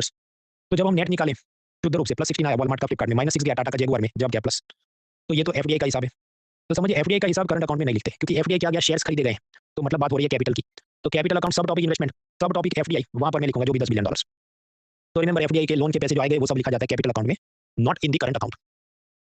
अब आप याद करें कि शेयर्स आपने खरीदे, आप कंपनी के ओनर बने, और कंपनी को प्रॉफिट होगा, उसमें से आपको डिविडेंड मिलता है, ये सब हमने पिलर 1 से शेयर मार्केट में देखा था। उसी तरह अगर आपने बॉन्ड्स खरीदे तो कंपनी आपको इंटरेस्ट पे करेगी, ये सब हम देख चुके हैं। तो वॉलमार्ट ने पैसा तो इन्वेस्ट किया फ्लिपकार्ट में, तो हमने लिख दिया खुशी खुशी $16 बिलियन आए हैं। लेकिन जब फ्लिपकार्ट प्रॉफिट कमाएगा तो उसने अपने अमेरिका के मालिकों को पैसा वापस भी करना होगा, तो मान लीजिए $2 बिलियन का प्रॉफिट में से डिविडेंड जा रहा है, यस दैट इज पॉसिबल। उसी तरह जैगुआर कंपनी ब्रिटेन में वो प्रॉफिट कमाएगी, उसमें से कुछ डिविडेंड उसने टाटा कंपनी को भारत भेजना होगा, क्योंकि हम उसके मालिक हैं। तो टाटा ने एफडीआई में जो इन्वेस्ट किए थे वो हमने माइनस में लिखे, -$6 बिलियन। लेकिन जैगुआर सामने जो हर साल कुछ ना कुछ डिविडेंड भेजेगा भारत में, मान लीजिए $1 बिलियन, तो वो हम लिखेंगे प्लस में, और वो प्लस में लिखेंगे किधर, करंट अकाउंट में। अब समझो वैसी बात है कि जो भी एफडीआई के नाम पे पैसा आ गया, हमने लिख दिया $10 बिलियन कैपिटल अकाउंट में, लेकिन उसके पैरेलल उन सब कंपनियों का व्यवहार भी तो चलेगा, डिविडेंड, इंटरेस्ट, प्रॉफिट, ये सब शेयर करना पड़ेगा सामने वाली पार्टी को। तो स्वाभाविक है जितना एफडीआई में भारत में पैसा आया है और हमारी कंपनियां प्रॉफिट करेंगी, तो हमें उन विदेशी मालिकों को, फॉरेन ओनर्स को बहुत सारा पैसा वापस करना पड़ेगा। तो जो भी प्रॉफिट है, इंटरेस्ट, डिविडेंड है, उस हिसाब से भारत से मान लो $1 बिलियन बाहर भी चला जाएगा, तो वो हम किधर लिखते हैं, करंट अकाउंट में। This will make more sense जब कल हम लोग एफडीआई वगैरह आराम से समझेंगे। अभी के लिए बस याद रखो एफडीआई का पैसा सब इन्वेस्टमेंट का पैसा कैपिटल अकाउंट में और सामने उस कंपनी ने जो भी इंटरेस्ट प्रॉफिट डिविडेंड शेयर किया ओनर को वो सब आपने माइनस करना होगा इन दी करंट अकाउंट अगर वो पैसा भारत से बाहर जा रहा है। अब हिसाब लगाते हैं और भी चीजें होती हैं। तो करंट अकाउंट सब टॉपिक इनविजिबल पार्ट जो दिखता नहीं है हमको सर्विसेज का इंपोर्ट एक्सपोर्ट $82 बिलियन इनकम मतलब प्रॉफिट इंटरेस्ट डिविडेंड का पैसा तो भी आपको दिखता नहीं है वो बच जा रहा है -$28 बिलियन ट्रांसफर इनकम और ट्रांसफर में क्या फर्क है इनकम के लिए मेहनत करनी पड़ती है हाथ पे चलाने पड़ते दिमाग चलाने ट्रांसफर मतलब बैठे बिठाए आ गया कि प्रियंका चोपड़ा अपनी बहनों को पैसा अमेरिका से इंडिया भेजे तो उसकी बहनों को बिना काम के पैसा मिल गया वो क्या है transfer remittance donation gifts grants अनुदान में जो पैसा आ जाए लोन का नहीं डोनेशन का पैसा एक प्रकार से तो ये सब क्या हुआ ट्रांसफर तो ट्रांसफर मतलब बिना मेहनत के जो पैसा बिना कोई इन्वेस्टमेंट किए बिना कोई दिमाग लगाए ऐसे पैसा आ जाता है तो स्वाभाविक प्लस में आएगा क्योंकि भारत की बहुत सारी डायस्पोरा जो यूरोप में मिडिल ईस्ट में अमेरिका में है पैसा फैमिली को भेजती है तो ऐसे प्राइवेट ट्रांसफर बड़े होंगे मान लो $65 बिलियन गवर्नमेंट ट्रांसफर भी हो सकते हैं ऐसे ये ग्रांट्स के नाम पे पैसा आप याद करें यूएस एड फंडिंग में भारत को पैसा आएगा ये एचआईवी का ये सब करो पर ट्रंप ने वो सब बंद कर दिया तो गवर्नमेंट ट्रांसफर के तो पैसे कम ही आते हैं ट्रंप के पहले भी कम भी आते थे और अब तो और कम आएंगे क्योंकि ट्रंप है तो दैट इज ट्रांसफर अब हम हिसाब लगाते हैं नॉर्मली क्या हो रहा है 2018 जो नॉर्मल ईयर था गुड्स का काफी हमारा डेफिसिट है $180 बिलियन का बहुत ज्यादा इंपोर्ट किया गोल्ड ऑयल वगैरह सर्विसेज में 82 प्लस था इनकम में माइनस ही हो जाएगा क्योंकि बहुत सारा पैसा एफडीआई वालों को हमको वापस करना पड़ेगा एज डिविडेंड प्रॉफिट वगैरह ट्रांसफर पॉजिटिव रहेगा क्योंकि फॉरेन से फैमिली को लोग पैसा भेजते हैं कोरोना जो है वो एक एक्सेप्शनल वर्ष है क्योंकि मैंने आपको बताया तब क्या हुआ हमारी जो डेफिसिट नॉर्मली गुड्स में $180 बिलियन की होती थी गोल्ड ऑयल वगैरह की वो थोड़ी कम हो गई क्योंकि लॉकडाउन था तो इतना ऑयल और गोल्ड हम बाहर से मंगवा नहीं पाए सर्विसेज में ग्रोथ हमको दिखता है क्योंकि सब ऑनलाइन काम चल रहा था इनकम अब क्योंकि भारत की कंपनियों का भी प्रॉफिट कम हो जाएगा कोरोना में तो पैसा उस हिसाब से जो भी डिविडेंड का बेचते होंगे लेकिन सामने और भी जो पैसा ये प्रॉफिट और इंटरेस्ट और एक्स कारणों से क्या होगा वो -36 चला गया रेमिटेंस का दिन पैसा आएगा वो हर साल आता है तो वो एक एक्सेप्शनल वर्ष था रेमिटेंस की हम बात करें मतलब फॉरेन में बैठे अपने लोग फैमिली को पैसा जो भेजें तो पूरी दुनिया में ऐसा सबसे ज्यादा पैसा किसको रिसीव होता है इंडिया को सेकंड नंबर पे चाइना फिर बाकी जो भी मैक्सिको इंडोनेशिया वगैरह हो सकते हैं वो तो लेटेस्ट रिपोर्ट अगले साल हम लोग देखेंगे अब ऐसे जो डायस्पोरा है प्रवासी भारतीय हैं उनको सेलिब्रेट करने के लिए हम लोग हर दूसरे साल एक भव्य कार्यक्रम प्रवासी भारतीय दिवस मनाते हैं जनवरी में मनाते हैं क्यों क्योंकि जनवरी में गांधी जी अफ्रीका से इंडिया वापस आए थे उस सबका जनरल नॉलेज आपके हैंडआउट में दिया है वो देख लेना अब रेमिटेंस के नाम पे भी मान लो $70 बिलियन अमेरिका से यूरोप से इंडियन पब्लिक भारत भेज रही है तो ट्रंप को मजा नहीं आएगा ना वो क्या चाहेगा कि तुमने ये पैसा अमेरिका में कमाया है तो अमेरिका के शेयर बाजार में इन्वेस्ट करो अमेरिका की कंपनी में लगाओ अमेरिका से सामान खरीदो तुम क्यों भारत को भेज रहे हो तो उसने ये कहा कि तुम जितना भी रेमिटेंस भेजोगे शुरू में बोला था 5% में इस पे टैक्स लगाऊंगा फिर थोड़ा नीचे उतरा 3.5% फिर कभी बात आई 1% तो एक्जैक्ट नंबर काम का नहीं है क्योंकि आप जानते हैं ट्रंप का कुछ भी कंसिस्टेंट होता नहीं कभी एक बात करे कभी दूसरी बट उसने ये तो कहा कि मैं रेमिटेंस पे टैक्स लगा रहा हूँ तो मान लीजिए एक भारतीय अपने पेरेंट्स को $100 भेजेगा तो 100 नहीं इनको मान लो 96.5 या कुछ आएगा अब आप समझिए कि तो 100 में तो $3 कम होगा तो क्या है पर फिर अगर मान लो आप मोटी रकम भेज रहे हैं तो और उसका फिर रुपये में कन्वर्ट तो बड़ी रकम दिखे तो भारतीय लोग दिमाग लगाएंगे कि मैं ऑफिशियली भेजूंगा बैंक वगैरह से तो ये लोग डर लेंगे और टैक्स मांगेंगे तो मैं किसी माफिया के जरिए हवाला के जरिए पैसा भेजता हूँ मतलब मैं उसको कैश में दूंगा और वो सब अपने एजेंट द्वारा भेज देगा तो क्रिटिक्स का ही मानना है कि एक तो रेमिटेंस कम होगा क्योंकि वो टैक्स बचाने के लिए तो भेजेगा नहीं और भेजेगा तो फिर वो क्या ये इलीगल रूट से भेजेगा तो इसमें भी भारत सरकार का फायदा नहीं और इससे माफिया का वर्चस्व बढ़ जाएगा तो दीज आर द कॉन्सिक्वेंसेस जो भारत के वर्कर्स अमेरिका की किसी टेक्नोलॉजी साइंस मेडिकल कंपनी में काम करते हैं तो उनको टेम्पररी वीजा मिलता है उसे कहते हैं H1B वीजा तो इलॉन मस्क ने टेस्ला के लिए किसी साइंटिस्ट को भारत से बुलाया है तो इलॉन मस्क उसको सैलरी देगा करेक्ट लेकिन इस साइंटिस्ट की वीजा एप्लीकेशन पास कराने के लिए उस अमेरिकन कंपनी ने अमेरिकन सरकार को एक अर्जी डालनी पड़ती है कि मैं इनको स्पॉन्सर कर रहा हूँ किसको ये भारतीय व्यक्ति को अब उसकी पहले भी कम होगी मान लो जो भी $30,000 या कुछ ट्रम्प ने कहा नहीं $1 लाख फी आप दीजिए तो समझो ये इंडियन वर्कर ने नहीं देनी है ये तो उस कंपनी ने देनी है तो अब कंपनी अपने पॉकेट से देगी वो क्या करेगी इसको कि देखो तुम्हारा पैकेज हमने तय किया था मान लो $10 लाख उसकी जगह तुमको अब से हम लोग $9 लाख या उससे भी ज्यादा आगे बढ़ेंगे तुम भारत में ही रहो भारत में हम अपना ग्लोबल कैपेसिटी सेंटर खोलते हैं और उधर से तुम काम करना तो क्या ये सब चीजें ट्रम्प ने ये सब क्यों लगाई क्योंकि उसको लगता है ये सब हमारे गोरे लोग को ये इलॉन मस्क और बाकी सब लोग नौकरी नहीं दे रहे ये लोग भारत से सस्ते वर्कर्स ला रहे हैं आपदा में अवसर देखा चीन ने कि देखो भारतीयों तुम चिंता मत करो तुम अगर साइंटिस्ट या टेक्नोलॉजी फील्ड के माहिर आदमी हो इधर आ जाओ हम आपके लिए स्पेशल ये वीजा सिस्टम खोलने वाले फिर ये सब अभी बॉल कमेंट चलती रहती है Win26 सीरीज अगले साल में फ्री लॉन्च करूंगा उसमें लेटेस्ट अपडेट क्या देख लेंगे बाकी ये सब अलग रिपोर्ट प्रवासी भारतीय दिवस आखिरी काम होना है ओडिशा में ये वो दिया जितना याद रहे ठीक है नहीं याद रहे तो बाकी सब्जेक्ट तैयार करो ये सब हैंडआउट में दिया है अब हम वापस आते हैं 2018 का डेटा क्या था कि गुड्स में $180 बिलियन का लॉस सर्विसेज में प्लस इनकम में लॉस ट्रांसफर में प्लस इन सबका जब आप जोड़ निकालेंगे तो भी नेगेटिव आएगा वो -57 तो ये क्या है आपका बैलेंस ऑफ पेमेंट का करंट अकाउंट और उसमें आप लॉस में चल रहे हैं यानी करंट अकाउंट डेफिसिट चालू खाता घाटा है ये और जीडीपी के परसेंटेज में एक्सपेक्ट करो तो करीब 2-3% जीडीपी का हम लॉस में जा रहे हैं इन अदर वर्ड्स इतना सारा पैसा लीकेज होकर भारत से बाहर जा रहा है अब कुछ इंपोर्ट एक्सपोर्ट के अलावा भी उसमें एंगल है ये सब रेमिटेंस प्रॉफिट इंटरेस्ट डिविडेंड का जो पैसा कंपनियां ले जाएंगी वगैरह वगैरह तो भी है करंट अकाउंट डेफिसिट अब स्वाभाविक है इंडिया की जो सिचुएशन है जितनी अपनी हालात हैं जो अपनी औकात है उस हिसाब से हम लोग डेफिसिट में रहेंगे तो हर साल आप देखिए ये ग्राफ नीचे की में -4% ऑफ जीडीपी इतनी करंट अकाउंट डेफिसिट -4% तो ये तो हर साल अपना 2% से लेकर 4% करंट अकाउंट डेफिसिट रहती है उसके कारण क्या है इंपोर्ट ज्यादा करते हैं एक्सपोर्ट कम करते हैं क्रूड ऑयल और गोल्ड को बहुत ज्यादा इंपोर्ट करते हैं प्रोटेक्शनिज्म मतलब अमेरिका यूरोप भारत की चीजों पे बहुत टैक्स लगाते हैं तो हम लोग अगर एक्सपोर्ट करना भी चाहे तो हम ज्यादा एक्सपोर्ट कर नहीं सकते तो normally we are in current account deficit अब ये जो करंट अकाउंट डेफिसिट है तो डेफिसिट शब्द नाम में वो नेगेटिव है तो सैड इमोजी होना है क्योंकि आपकी करंट अकाउंट डेफिसिट जितनी बढ़ती है आपकी करेंसी उतनी वीक होती है मतलब पहले $1.65 में मिलता हो फिर 75 फिर अभी 88 का हो जाए अब संडे और मंडे के लेक्चर तक वेट करें उसमें हम इसको डिटेल से समझने वाले हैं सेकंड इसके चलते बैलेंस ऑफ पेमेंट क्राइसिस भी हो सकती है कैसे वो परसों के लेक्चर में हम लोग संडे समझेंगे जो रुपया वीक हो गया मतलब डॉलर का 65 की जगह 88 देना पड़े तो बाहर से जब आप मेडिसिन फर्टिलाइजर क्रूड ऑयल मंगवाएंगे आपको ज्यादा पैसा पे करना पड़ता है चीजें महंगी हो जाती है भारत में तो इंपोर्टेड इन्फ्लेशन की तकलीफ होती है नाउ कोरोना मैंने आपको बताया एक्सेप्शनल वर्ष है क्योंकि उस वक्त हमारी जो गुड्स वाली डेफिसिट थी वो थोड़ी कम हुई सर्विसेज में इंप्रूव किया बाकी सब जगह जो भी 19-20 चल रहा था तो 2020-21 के अंदर आरबीआई का डेटा ये कहता है कि हमारी करंट अकाउंट में डेफिसिट नहीं थी, पॉजिटिव में हम लोग थे प्लस $24 बिलियन जो जीडीपी का 0.9% है। तो that is an exceptional year जब हमारा करंट अकाउंट सरप्लस था। तो हमने क्या सीखा? नॉर्मली करंट अकाउंट में हम लोग डेफिसिट में ही होते हैं।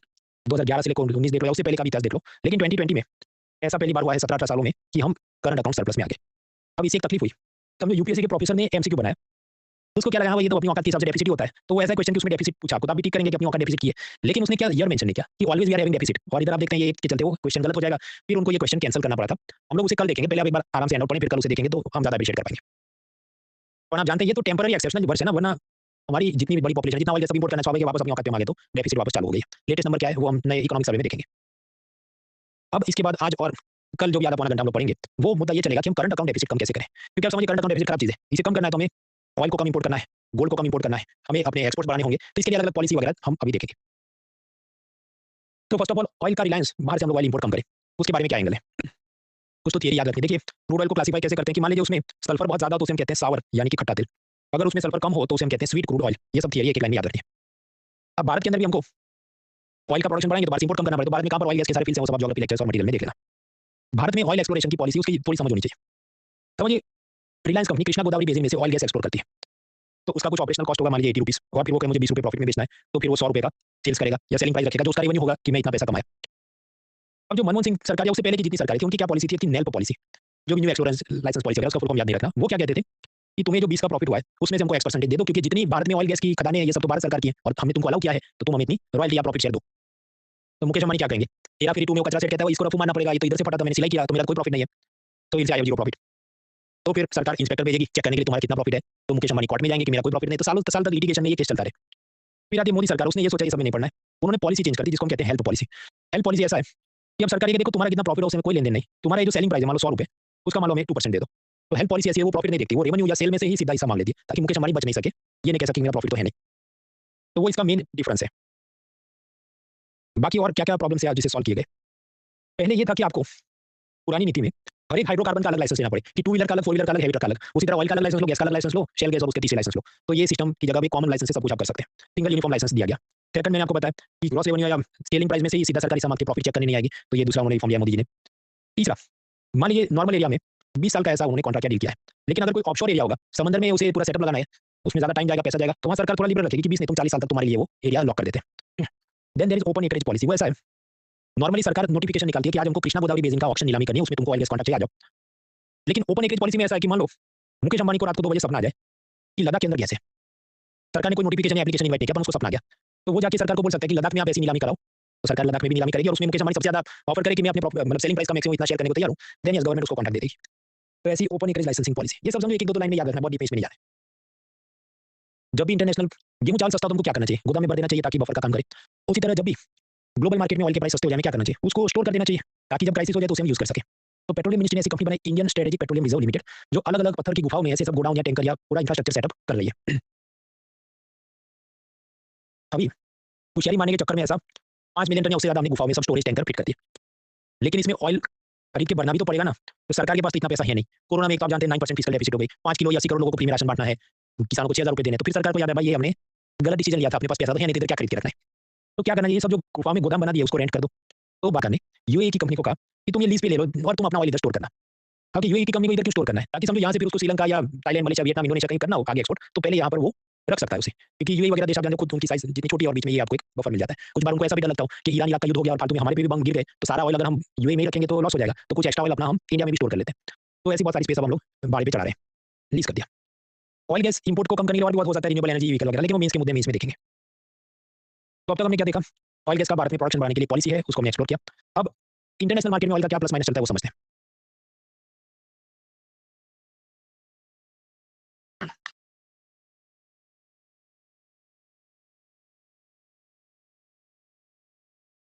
एक ग्रुप है ओपेक, फुल फॉर्म याद रखना है, organization of the petroleum exporting countries.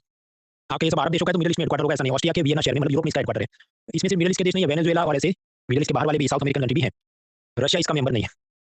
ये जो ओपेक ग्रुप है वो पूरी दुनिया का 80% ऑयल गैस इसके पास है। बाकी जो 20% उसमें रशिया के पास बहुत ऑयल है, भारत वगैरह के पास थोड़ा बहुत ऑयल होगा। ओपेक देशों में भी सबसे ज़्यादा ऑयल किसके पास है? वेनेजुएला के पास, जो मिडिल ईस्ट में नहीं है, जो साउथ अमेरिका में है। ऑयल के भाव ऊपर नीचे कब होते हैं उसके कुछ फैक्टर्स याद रखने हैं, फिर एमसीक्यू में जो भी पूछा आपको टिक कर देना है। 2013 में एक बैरल ऑयल का भाव था $105, जो 2016 तक कम हो के हो गया $29 ओनली। आपके तो फिर हमें तो पेट्रोल डीजल बहुत सस्ता मिलना चाहिए। आपकी ऐसी खुशी यूनियन और स्टेट गवर्नमेंट बर्दाश्त नहीं कर सकता, तो उन्होंने क्या किया कि हम टैक्स बढ़ा देंगे। भले पेट्रोल डीजल सस्ता हो जाए, लेकिन पहले जो उस पे एक्साइज लगती थी मान लो ₹6 बढ़ा के कर दी ₹20 और कोरोना के बाद तो और बढ़ा दिया था, आपको तो ₹100 में ही मिलेगा। फिर प्रश्न आपको ये होगा कि इतना सस्ता कैसे हो गया? उसके अलग-अलग फैक्टर्स होते हैं। अमेरिका के अंदर भी टेक्सास वगैरह में ऑयल फील्ड्स हैं, शेल गैस वगैरह का उत्पादन कर रहे हैं। तो अमेरिका का मिडल ईस्ट से बहुत इंपोर्ट नहीं करना, हम अपना खुद से संभालेंगे। तो डिमांड कम होगी तो प्राइस कम होगा। उस ज़माने में यूरोप और चीन में भी स्लो डाउन चल रहा था। तो उनकी petrochemical industry, plastic, pharma industry उनको भी कम चाहिए थे रिसोर्सेज़, इसलिए डिमांड कम हुई तो प्राइस कम होता है। अब नॉर्मली आप समझो, अगर आपकी सेल कम हो गई, तो आपने प्रोडक्शन भी कम कर देना चाहिए, तो फिर सप्लाई डिमांड सब ठीक-ठीक रहेगा। लेकिन सऊदी अरब और ईरान का 36 का आंकड़ा है। They do not get along with each other. तो सऊदी अरब ने ये सोचा कि मैं तो बर्बाद होऊँगा लेकिन ईरान को और बर्बाद करूँगा। तो सऊदी ने ये कहा कि देखो हम सप्लाई कम नहीं करेंगे, भले डिमांड कम हो गई हम सप्लाई सेम रखेंगे। तो स्वाभाविक है डिमांड कम होगी लेकिन फिर भी आप उतना ही पैदा करें तो माल का भाव गिर जाएगा। क्योंकि हमें खुद तो बर्बाद होना है लेकिन ईरान को भी बर्बाद करना है। क्योंकि सऊदी अरब को भी नुकसान होगा, ईरान को ज़्यादा नुकसान होगा क्योंकि ईरान के पास एक्सपोर्ट करने के लिए और कोई चीज़ें हैं नहीं। सऊदी अरब तो फिर भी ये सब जो उसका शॉपिंग मॉल से लेके एक्स-वाई-जेड और चीज़ें करता हो। तो सप्लाई इन्होंने कम नहीं किया, इसलिए बहुत सस्ता हो गया। अब नॉर्मली ओपेक जो ग्रुप है, it is a cartel. Cartel मतलब ऐसा एसोसिएशन कि वो भाव बढ़ाने की कोशिश करता है, प्रॉफिट बढ़ाने की कोशिश करता है। तो कायदे से इन्होंने कार्टेल की तरह ही काम किया होता तो ये नहीं होता। लेकिन क्या बीच में सऊदी अरब थोड़ा अलग हो गया, इसलिए प्रॉब्लम आ गई। फिर स्वाभाविक इनको वापस बुद्धि आ गई कि वल्ला-वल्ला अभी भी छा गई गरीबी कि हमारा बहुत लॉस हो गया है। तो फिर सऊदी ने कहा ठीक है हम भी प्रोडक्शन कम करते हैं, ताकि सप्लाई कम हो जाएगा, तो डिमांड कम हुई लेकिन सप्लाई और कम करते हैं ना, तो फिर भाव बढ़ जाना चाहिए। तो धीरे-धीरे और बढ़ा दिया। करते-करते ये पहुँचे 2018 तक $74 पर बैरल, फिर वापस गिर गया। ऐसा क्यों? क्योंकि तब अमेरिका ने इराक, नाइजीरिया वगैरह देशों में अपनी कठपुतली सरकार, पपेट गवर्नमेंट्स बना के रखी है, रेजिम चेंज करा के, तो वो उनको प्रेशर डाला कि तुम सस्ता करो, तुम सप्लाई बढ़ाओ। चीन ने भी अलग-अलग जो अपने गेम खेले, कि टैरिफ वॉर छेड़ दिया था, अमेरिकन कार पे ज़्यादा टैक्स लगाएंगे तो पब्लिक ने गाड़ियाँ कम खरीदी तो पेट्रोल की डिमांड कम हुई, तो स्वाभाविक है वापस वो बैलेंस ऊपर-नीचे होते रहता है। अब ये सब अप डाउन चलते रहता है। अल्टीमेटली हम आते हैं 2020 कोरोना, तो उससे पहले $62 का बैरल आता था, अचानक से 22 का हो गया। क्यों? क्योंकि रशिया ने कहा देखो कोरोना लॉकडाउन है, पब्लिक कम ट्रांसपोर्ट कर रही है तो डिमांड कम हुई है, लेकिन हम सप्लाई कम नहीं कर सकते क्योंकि हमारे पास ऑयल के अलावा एक्सपोर्ट करने को क्या है? तो जो भी है यही एक्सपोर्ट कर सकते हैं। तो क्योंकि रशिया ने ऑयल का सप्लाई कट नहीं किया, इस कारण से चीज़ें बहुत सस्ती हो गई। आपके हमको तो ₹100 में मिला, वो तो मैंने आपको बताया भाई सरकार ने एक्साइज और वैट बढ़ा दिया था, आपको कहाँ सस्ते मिल सकते हैं। उसके बाद यूक्रेन वॉर, उसमें भी अब लगाओ लॉजिक 19-20 वो सब एंड आउट में दिया है, लॉजिकल सी चीज़ें उसको खत्म करें। कुछ बार सऊदी अरब के अंदर हाउथी रेबल्स वगैरह अपना ड्रोन से अटैक करते हैं, तो कोई ऑयल की जो रिफाइनरी है वो सब बर्बाद हो जाती है, तब भी ऑयल गैस के भाव ऊपर नीचे हो जाते हैं। तो yes drones are also creating problem in the international economy. तो पूरी एक मैट्रिक्स है कि समझो सप्लाई साइड के ये फैक्टर, डिमांड साइड के ये फैक्टर, उस हिसाब से ऑयल के प्राइस ऊपर नीचे जाते हैं। वो आपके हैंडआउट में दिया है। फिर रोज उठ के क्या ऊपर नीचे गया उसका हम देखने नहीं बैठेंगे, लॉजिक से हम लोग टिक करेंगे, हैंडआउट आराम से देख लेना। आगे शेयर बाजार ऊपर नीचे गया उसका क्या है, सेंसेक्स नाम का इंडेक्स है। ऑयल का भाव कितना ऊपर नीचे गया तो उसके लिए एक ब्रेंट इंडेक्स है। Brent index north west Europe में ऑयल गैस प्राइस को, जो ऑयल प्राइस को मॉनिटर करता है। अमेरिका में ऑयल का प्राइस क्या ऊपर नीचे गया उसका एक अलग इंडेक्स है, वेस्ट टेक्सास इंटरमीडिएट WTI। मान लीजिए मैं एक ग्लास बनाने की फैक्ट्री खोलूँ, तो उसके लिए जो भी रेती, सिलिकॉन और बाकी केमिकल मुझे गर्म करने हैं, तो समझिए ये जो भट्टी है 0 डिग्री से लेके 100 डिग्री से लेके 5000 डिग्री पहले तो मुझे गर्म करना होगा। फिर उसमें मैं सब डालूँगा रॉ मटेरियल तो पिघल के ग्लास या स्टील या कुछ बनेगा। तो फिर मैं क्या करूँ? 10 बजे इसको गर्म किया 5000 डिग्री पे, फिर 6 बजे कहूँ अभी मुझे घर जाना है, नहीं, इसको 24 घंटे चलाना होगा ना, क्योंकि कल सुबह वापस 0 से 5000 करने में कितना और मेरा एनर्जी और टाइम वेस्ट होगा। तो समझिए ये सब इंडस्ट्री को एक बार चालू किया तो शनि रवि की छुट्टी नहीं हो सकती। दिन-रात 24 घंटे आपको अलग-अलग शिफ्ट में काम करना पड़ता है। तो क्रूड ऑयल का जो एक्सट्रैक्शन है वो भी ऐसा है, वो सब इंटरनेट पे वीडियो आप देखना। कि मान लो इधर ऑयल है, तो वो एक जगह से पहले इसमें सब पानी, अकेशिया गम वगैरह का मिक्सचर पंप करेगा। पंप करेगा तो स्वाभाविक है, आपका बोतल बंद है, उसमें आप एक साइड से और हवा भरोगे या कुछ भरोगे और फिर दूसरी साइड से वो बाहर निकलेगा। तो ये पूरी जो प्रोसेस है, इतना सा पानी भरना होता है उस कुएँ के अंदर, वो एक बार शुरू किया तो फिर आप बंद नहीं कर सकते। बंद किया तो फिर वापस शुरू करने में बहुत पैसा और टाइम जाता है। तो कोरोना में तकलीफ ये हुई कि टेक्सास के अंदर ऐसे जो भी ऑयल फील्ड्स थे, वो अपना प्रोडक्शन रोक नहीं सकते थे, क्योंकि रोका तो उसके बाद तकलीफ हो जाएगी वापस शुरू करने में। लेकिन पब्लिक खरीद नहीं रही थी। तो इन्होंने भाव कैसा किया, एक बैरल का भाव कर दिया -$40 इन 2020 अप्रैल। मतलब कि टेक्सास का वो ऑयल टाइकून असल में बायर के रूप में आपने उसको डॉलर देने चाहिए, वो आपको माल बेचे। उसने कहा नहीं तुम ये बैरल भी ले जाओ और मेरे $40 भी ले जाओ, लेकिन ये सामान इधर से ले जाओ, क्योंकि मेरे पास स्टोरेज कैपेसिटी है नहीं और मैं सप्लाई रोक नहीं सकता, क्योंकि रोका तो मेरा और नुकसान हो जाएगा। तो seller is paying buyer to take away the stock, इसलिए क्रूड ऑयल का प्राइस नेगेटिव हो गया। हालांकि वो जो भी 1-2-3 हफ्ते के लिए, फिर वापस सब चीजें लाइन पे आ गई सप्लाई डिमांड के हिसाब से। आपके तो हमको तो कभी ऐसा नहीं हुआ कि पेट्रोल पंप पे जाएं और सामने से हमको पैसा भी दे, पेट्रोल भी दे। उसके दो कारण हैं। हम लोग यूएसए से ऑयल लगभग ना के बराबर इंपोर्ट करते हैं। हम मोस्टली मिडल ईस्ट से इंपोर्ट करते हैं और मिडल ईस्ट वालों ने कोई नेगेटिव प्राइस किया नहीं, पहली बात। और दूसरा, अगर नेगेटिव प्राइस हो भी जाए तो मैंने आपको बताया आपकी खुशी सरकार बर्दाश्त नहीं कर पाएगी, तो उसपे वो इतना एक्साइज और टैक्स 200-500 रुपए लगा देगी ताकि आपको वो ₹100 में मिले, नेगेटिव से भी वो पॉजिटिव में ला देगी। सिंपल सा सवाल पूछा 2020 अप्रैल में उन्होंने कि जो वेस्ट टेक्सास इंटरमीडिएट क्या है? जो क्रूड ऑयल का इंडेक्स है, जो मैंने आपको बताया जैसे सेंसेक्स होता है, ऐसा WTI से अमेरिका में ऑयल के भाव पता चलते हैं। करंट अफेयर्स की न्यूज़ आइटम थी, ऑफ कोर्स मैंने पढ़ाई थी क्योंकि बहुत लाइमलाइट में आ गया था, नेगेटिव प्राइस हो गया, नेगेटिव प्राइस हो गया। 2020 का जो पेपर था, उसमें इकोनॉमी के हम जब सवाल देखें, तो उसमें करंट अफेयर्स का सिर्फ ये एक ही सवाल था। बाकी ज़्यादातर चीज़ें उन्होंने थियरी सेंट्रिक पूछी थी, शायद इसलिए कि उन्होंने कंपैशनेट हृदय रखा कि बच्चों को कहा न्यूज़पेपर करंट अफेयर्स क्या देखा होगा बेचारा लॉकडाउन में, तो बहुत करंट अफेयर्स नहीं पूछते। तो वो एक अच्छा साल था। हालाँकि उसके बाद वाले वर्षों में भी समझो करंट अफेयर्स नहीं, थियरी और कंटेम्परेरी इश्यू से ही आप खींच सकते हैं कट ऑफ, तो करंट अफेयर्स की छाती नहीं पीटनी है। और पीटे तो भी आप समझो ये तो बहुत लाइमलाइट चीज़ थी ना, तो टिक कर ही सकते थे। सबने पढ़ा था, सब कोचिंग वालों ने। एक छोटी चीज़ पढ़ते हैं फिर हम ब्रेक लेते हैं।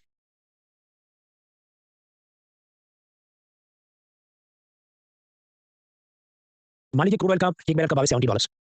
तो यूरोपियन यूनियन और यूएसए वगैरह का क्या कहना है कि ये बाजार भाव पे हम सऊदी अरब, यूएई सबसे तेल खरीदेंगे। लेकिन हम $70 देकर रशियन ऑयल नहीं खरीदेंगे, क्योंकि हम नहीं चाहते रशिया के पास ज़्यादा पैसा है, वरना वो यूक्रेन युद्ध और ज़्यादा करेगा। तो वो प्राइस कैप लगाते हैं कि मान लो लगा दें $47। इसका मतलब कि रशिया का तेल यूरोप, अमेरिका ये लोग इस प्राइस से ज़्यादा पे नहीं खरीदेंगे। पुतिन तो नहीं, मैं इसमें हीरे मोती जवाहरात जड़ के आपको देता हूँ, तो भी नहीं खरीदेंगे। तुमसे अगर तेल खरीदा मैक्सिमम 47 ही, उससे ज़्यादा नहीं। भले मार्केट के हिसाब से प्राइस सप्लाई डिमांड के हिसाब से 70 होना चाहिए, तो इसे हम कहते हैं price cap.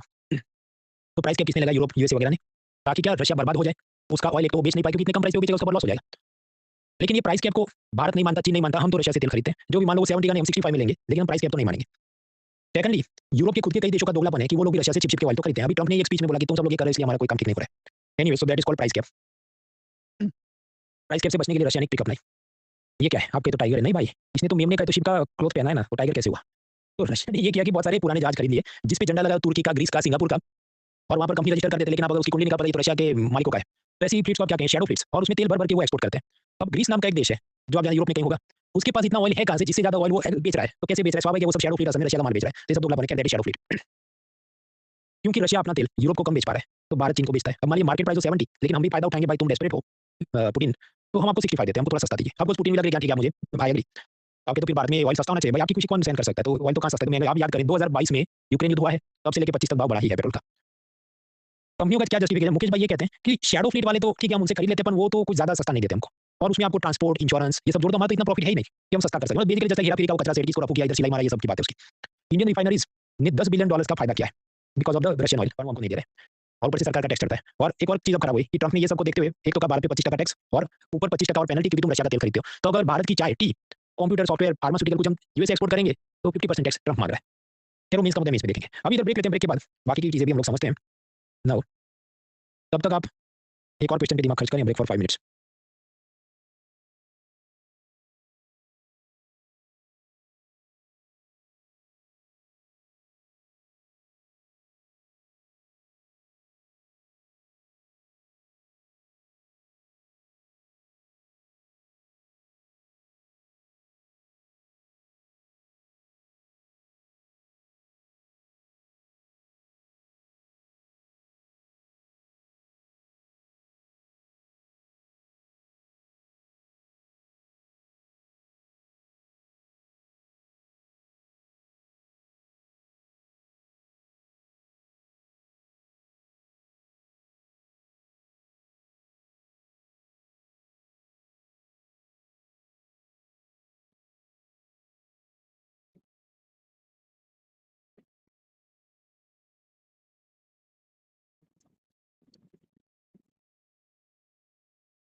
Three more minutes.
Thirty more seconds.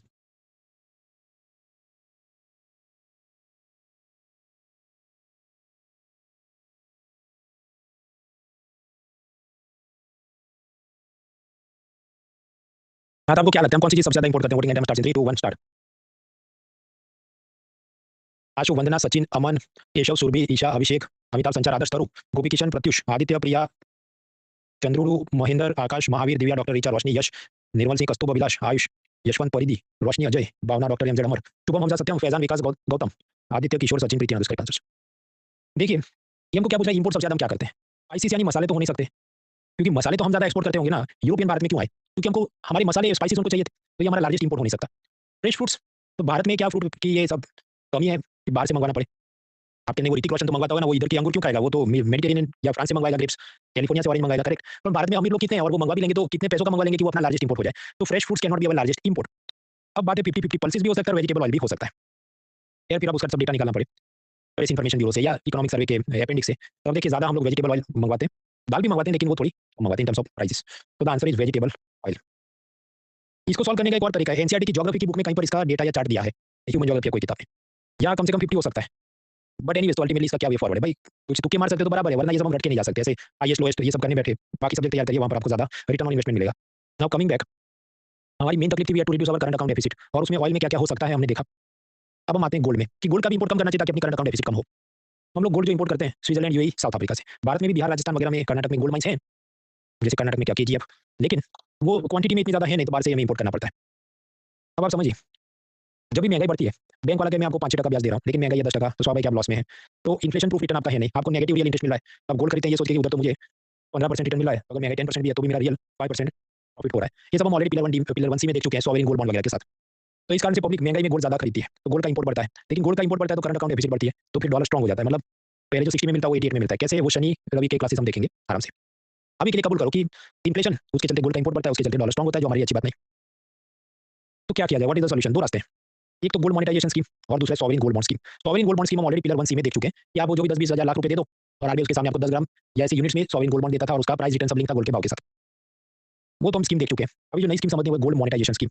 वैसे आपके पास ढेर सारा गोल्ड है, आप बैंक में जमा कर दो, तो बैंक वाले एक सरकारी कंपनी एमएमटीसी उसको दे देंगे। एमएमटीसी वाला इसे 3 काम करेगा। पहले तो वो खुद के गोल्ड कॉइन और गिफ्ट सेट बनाता है और वो लोगों को बेचेगा। दूसरा, वो ज्वेलर्स को सीधा आपका गोल्ड बेच देगा। तीसरा, ये जो कंप्यूटर मदरबोर्ड सीपीयू वगैरह में भी गोल्ड यूज़ करना पड़ता है कुछ-कुछ जगह पर, उनको बेच देगा ऐसी मैन्युफैक्चरिंग कंपनियों को। ताकि समझो ये जो मदरबोर्ड मैन्युफैक्चरिंग ज्वेलरी वगैरह के लिए बाहर से इंपोर्ट कम करना पड़े, लो करना पड़े, क्योंकि पब्लिक के पास इतना सारा गोल्ड है इंडिया की पब्लिक के पास, उन्होंने दे दिया और सामने उनको काम हो गया। आपके तो पर मेरे को धर्मशाला थोड़ी, मैं मुफ्त में थोड़ी गोल्ड दूँगा। यू आर राइट, आपको प्रॉफिट होगा कि आपने जो गोल्ड डिपॉज़िट किया है, उसके सामने आपको करीब 2% इंटरेस्ट हर साल मिलेगा। और जब उसकी मैच्योरिटी होगी, मतलब जो स्कीम खत्म होगी मान लो 5 साल बाद, तो फिर जो गोल्ड है आपने कहा 10 ग्राम डिपॉज़िट किया था, तो आपको 10 ग्राम वापस होगा। अब आपका फ़ायदा आप समझिए कि आप काइंड में मतलब वस्तु में माँग लो कि मुझे गोल्ड 10 ग्राम मैंने दिया था 10 ग्राम वापस करो, तो भी आपका प्रॉफिट है, क्योंकि प्राइस तो बढ़ गया ना 1 लाख रुपए का। और आप कह रहे हैं मुझे आप कैश दे दो जो लेटेस्ट गोल्ड प्राइस है। तो जब आपने डिपॉज़िट किया था 30,000 का था, आप जब विथड्रॉ कर रहे हैं 1 लाख का है, तो आपका प्रॉफिट हो गया। तो मैच्योरिटी पर गोल्ड आपको रिटर्न वो कैसे करते हैं? काइंड मतलब वस्तु के रूप में भी माँग सकते हैं और कैश के रूप में भी आप माँग सकते हैं कि लेटेस्ट प्राइस के हिसाब से कैश दे दो। अब आप समझिए, आपने जो ज्वेलरी दी थी, ज़रूरी नहीं कि वो वापस करेगा। वो उतने ग्राम का आपको सोने का बिस्किट कॉइन ऐसा कुछ देगा, क्योंकि आपकी ज्वेलरी तो समझिए मेल्ट करके पिघला के कंप्यूटर के मदरबोर्ड में लगा दी ना उसने। तो you will get the gold in return, but वो सेम टू सेम आपको नहीं, ये तो मंगलसूत्र ऐसा ही होना चाहिए, नहीं दैट विल नॉट कम। अब ये जो गोल्ड की ऐसी मोनेटाइजेशन स्कीम या डिपॉजिट स्कीम है, उसमें short term, medium term, long term की 1 साल से लेके 12-15 साल की स्कीम्स चलती है। इसमें कितना ब्याज ये सब पे बहुत लोड नहीं लेना है। कुल मिलाकर सिचुएशन क्या हुआ कि सरकार को पता चला भाई मीडियम और लॉन्ग टर्म वाली स्कीम अब चलाएँगे हमको नहीं पड़ेगा, क्योंकि 2019 में किसी ने जमा किया, तब 35,000 का गोल्ड था। 2025 तक 90,000, अभी तो कितना 1,18,000 ऐसा पहुँच गया। तो 157% प्रॉफिट आपका हो गया। गवर्नमेंट अगर प्रॉमिस करके बैठे तो हम तुमको इतना ही सेम ग्राम का गोल्ड वापस करेंगे या इतना कैश देंगे, तो सरकार लॉस में चली जाएगी। तो इसलिए सरकार ने ये कहा है 2025 मार्च में कि देखो पुरानी जो डिपॉजिट थी उसको हम ऑनर करेंगे, हाँ बराबर है, पर आपसे नया कोई डिपॉजिट हम लोग नहीं लेंगे।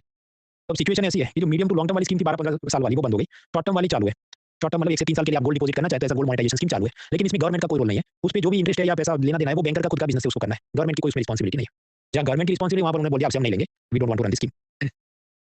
अब आप याद करें, सरकार को एक और ऐसी स्कीम थी सॉवरेन गोल्ड बॉन्ड की, मैं उसमें अपना पैसा देता था। आरबीआई मुझे 10 ग्राम का गोल्ड बॉन्ड देता था, तो मैंने 35,000 रुपए इन्वेस्ट किए थे और उसने मुझे 10 ग्राम का गोल्ड बॉन्ड दिया था। पिलर 1 से याद करें आप। फिर वो मुझे करीब हर साल 2% ब्याज देंगे और 8 साल बाद वो मुझे बॉन्ड को रिडीम करने देंगे। अब 8 साल बाद मान लीजिए उसका प्राइस 10 ग्राम का बढ़ के 90,000 हो गया, तो मुझे बहुत बड़ा प्रॉफिट होगा। तो सॉवरेन गोल्ड बॉन्ड स्कीम वो हम देख चुके हैं। आप फर्क समझिए, इधर मैं अपने पैसे डिपॉजिट कर रहा हूँ in sovereign gold bond scheme. Gold monetization scheme ऐसी है कि उसमें आप अपना गोल्ड डिपॉजिट करें, आप अपना रुपया डिपॉजिट नहीं करें, वो अलग चीज़ है, खिचड़ी मत करना। अब यहाँ पर मैं वापस आऊँ, सॉवरेन गोल्ड बॉन्ड स्कीम क्या है? मैं अपना रुपया डिपॉजिट कर रहा हूँ, लेकिन ये ऐसा बॉन्ड है जिसका प्राइस गोल्ड के प्राइस के साथ लिंक है। तो अगर मैंने सॉवरेन गोल्ड बॉन्ड में जो भी पैसा इन्वेस्ट किया, उस पे वो मुझे 2% ब्याज दे रहा है, तो ये जो इंटरेस्ट है, उस पे इनकम टैक्स चढ़ेगा, करेक्ट है। और मुझे ये जो प्रिंसिपल या मैंने इन्वेस्ट किया था 35 और उसने मुझे 1 लाख वापस किया आफ्टर 8 ईयर्स, तो वो मेरा प्रिंसिपल पे प्रॉफिट है। तो इस पे कैपिटल गेन्स टैक्स लगना चाहिए शेयर बाजार के सिद्धांतों के हिसाब से। हाँ, लेकिन नहीं लगेगा क्योंकि सरकार ने छूट दी है, उस पे आपको कैपिटल गेन्स टैक्स माफ है। अब कैपिटल गेन्स टैक्स क्या था वो जब आप पिलर 2 याद करें, then it will make sense. ये एक बात हुई। तो आप समझिए, मैं एक टेबल बनाता हूँ सॉवरेन गोल्ड बॉन्ड पे जो ब्याज मिलता है उस पे इनकम टैक्स चढ़ेगा, करेक्ट। लेकिन जो मेरा कैपिटल गेन हुआ कि 35,000 का 1 लाख हो गया, वो जो प्रिंसिपल मूलधन बढ़ गया, उस पे कोई कैपिटल गेन्स टैक्स नहीं, कोई इनकम टैक्स नहीं, वो मेरा टैक्स फ्री हो गया। अभी जो गोल्ड मोनेटाइजेशन स्कीम है जहाँ पर आप लोग अपना गोल्ड डिपॉजिट करते हैं, वो तो आपको दोनों ही मजे दे रहा है। इस पे 2% ब्याज आप कमा रहे हैं, उस पे कोई इनकम टैक्स नहीं। और जो बाद में आपके ये 10 ग्राम का गोल्ड आपको वापस करेगा, लेकिन प्राइस के हिसाब से वो 1 लाख का हो गया, तो उस प्रॉफिट पे भी कोई कैपिटल गेन्स नहीं। मतलब टोटल टैक्स फ्री आप बोल सकते हैं, कोई टैक्स नहीं। दिमाग में उतरे तो बेस्ट है, नहीं उतरे तो लोड नहीं लेना। मैंने इसलिए पढ़ा है क्योंकि आप याद करें, यूपीएससी को क्या खुजली मची थी बीच में कि इन्फ्लेशन इंडेक्स बॉन्ड पे टैक्स लगता है कि नहीं, ये सब ऐसा उन्होंने पूछा था। और ये जो दोनों स्कीम है, इसको सरकार ने स्टॉप किया 2025 में, तो ये सब लेटेस्ट करंट अफेयर्स हो गया, वरना तो स्कीम पुरानी है, अपना लेटेस्ट इसलिए चर्चा में। तो इस पे टैक्स चढ़ता है कि नहीं, अखबारों में आता है, तो मैंने आपको बता दिया। टेबल याद रहे तो ठीक है, नहीं याद रहे तो बाकी सब्जेक्ट याद करो। गोल्ड इंपोर्ट कम करने के लिए हम और क्या कर सकते हैं? एक फीमा एक्ट है, उसके बारे में संडे सुकून से समझेंगे। उसमें आरबीआई डिसाइड करता है कि आप कितना रुपया डॉलर ला सकते हैं, ले जा सकते हैं, ये सब रूल्स बनाता है। उन्होंने एक बार बनाई 80-20 स्कीम। वो ऐसा है कि ये नीरव मोदी, मेहुल चौकसी जाएँ रुपया लेके एक्सिस के पास कि इसका डॉलर कन्वर्ट कर दो, हमको स्विट्जरलैंड से गोल्ड मंगवाना है।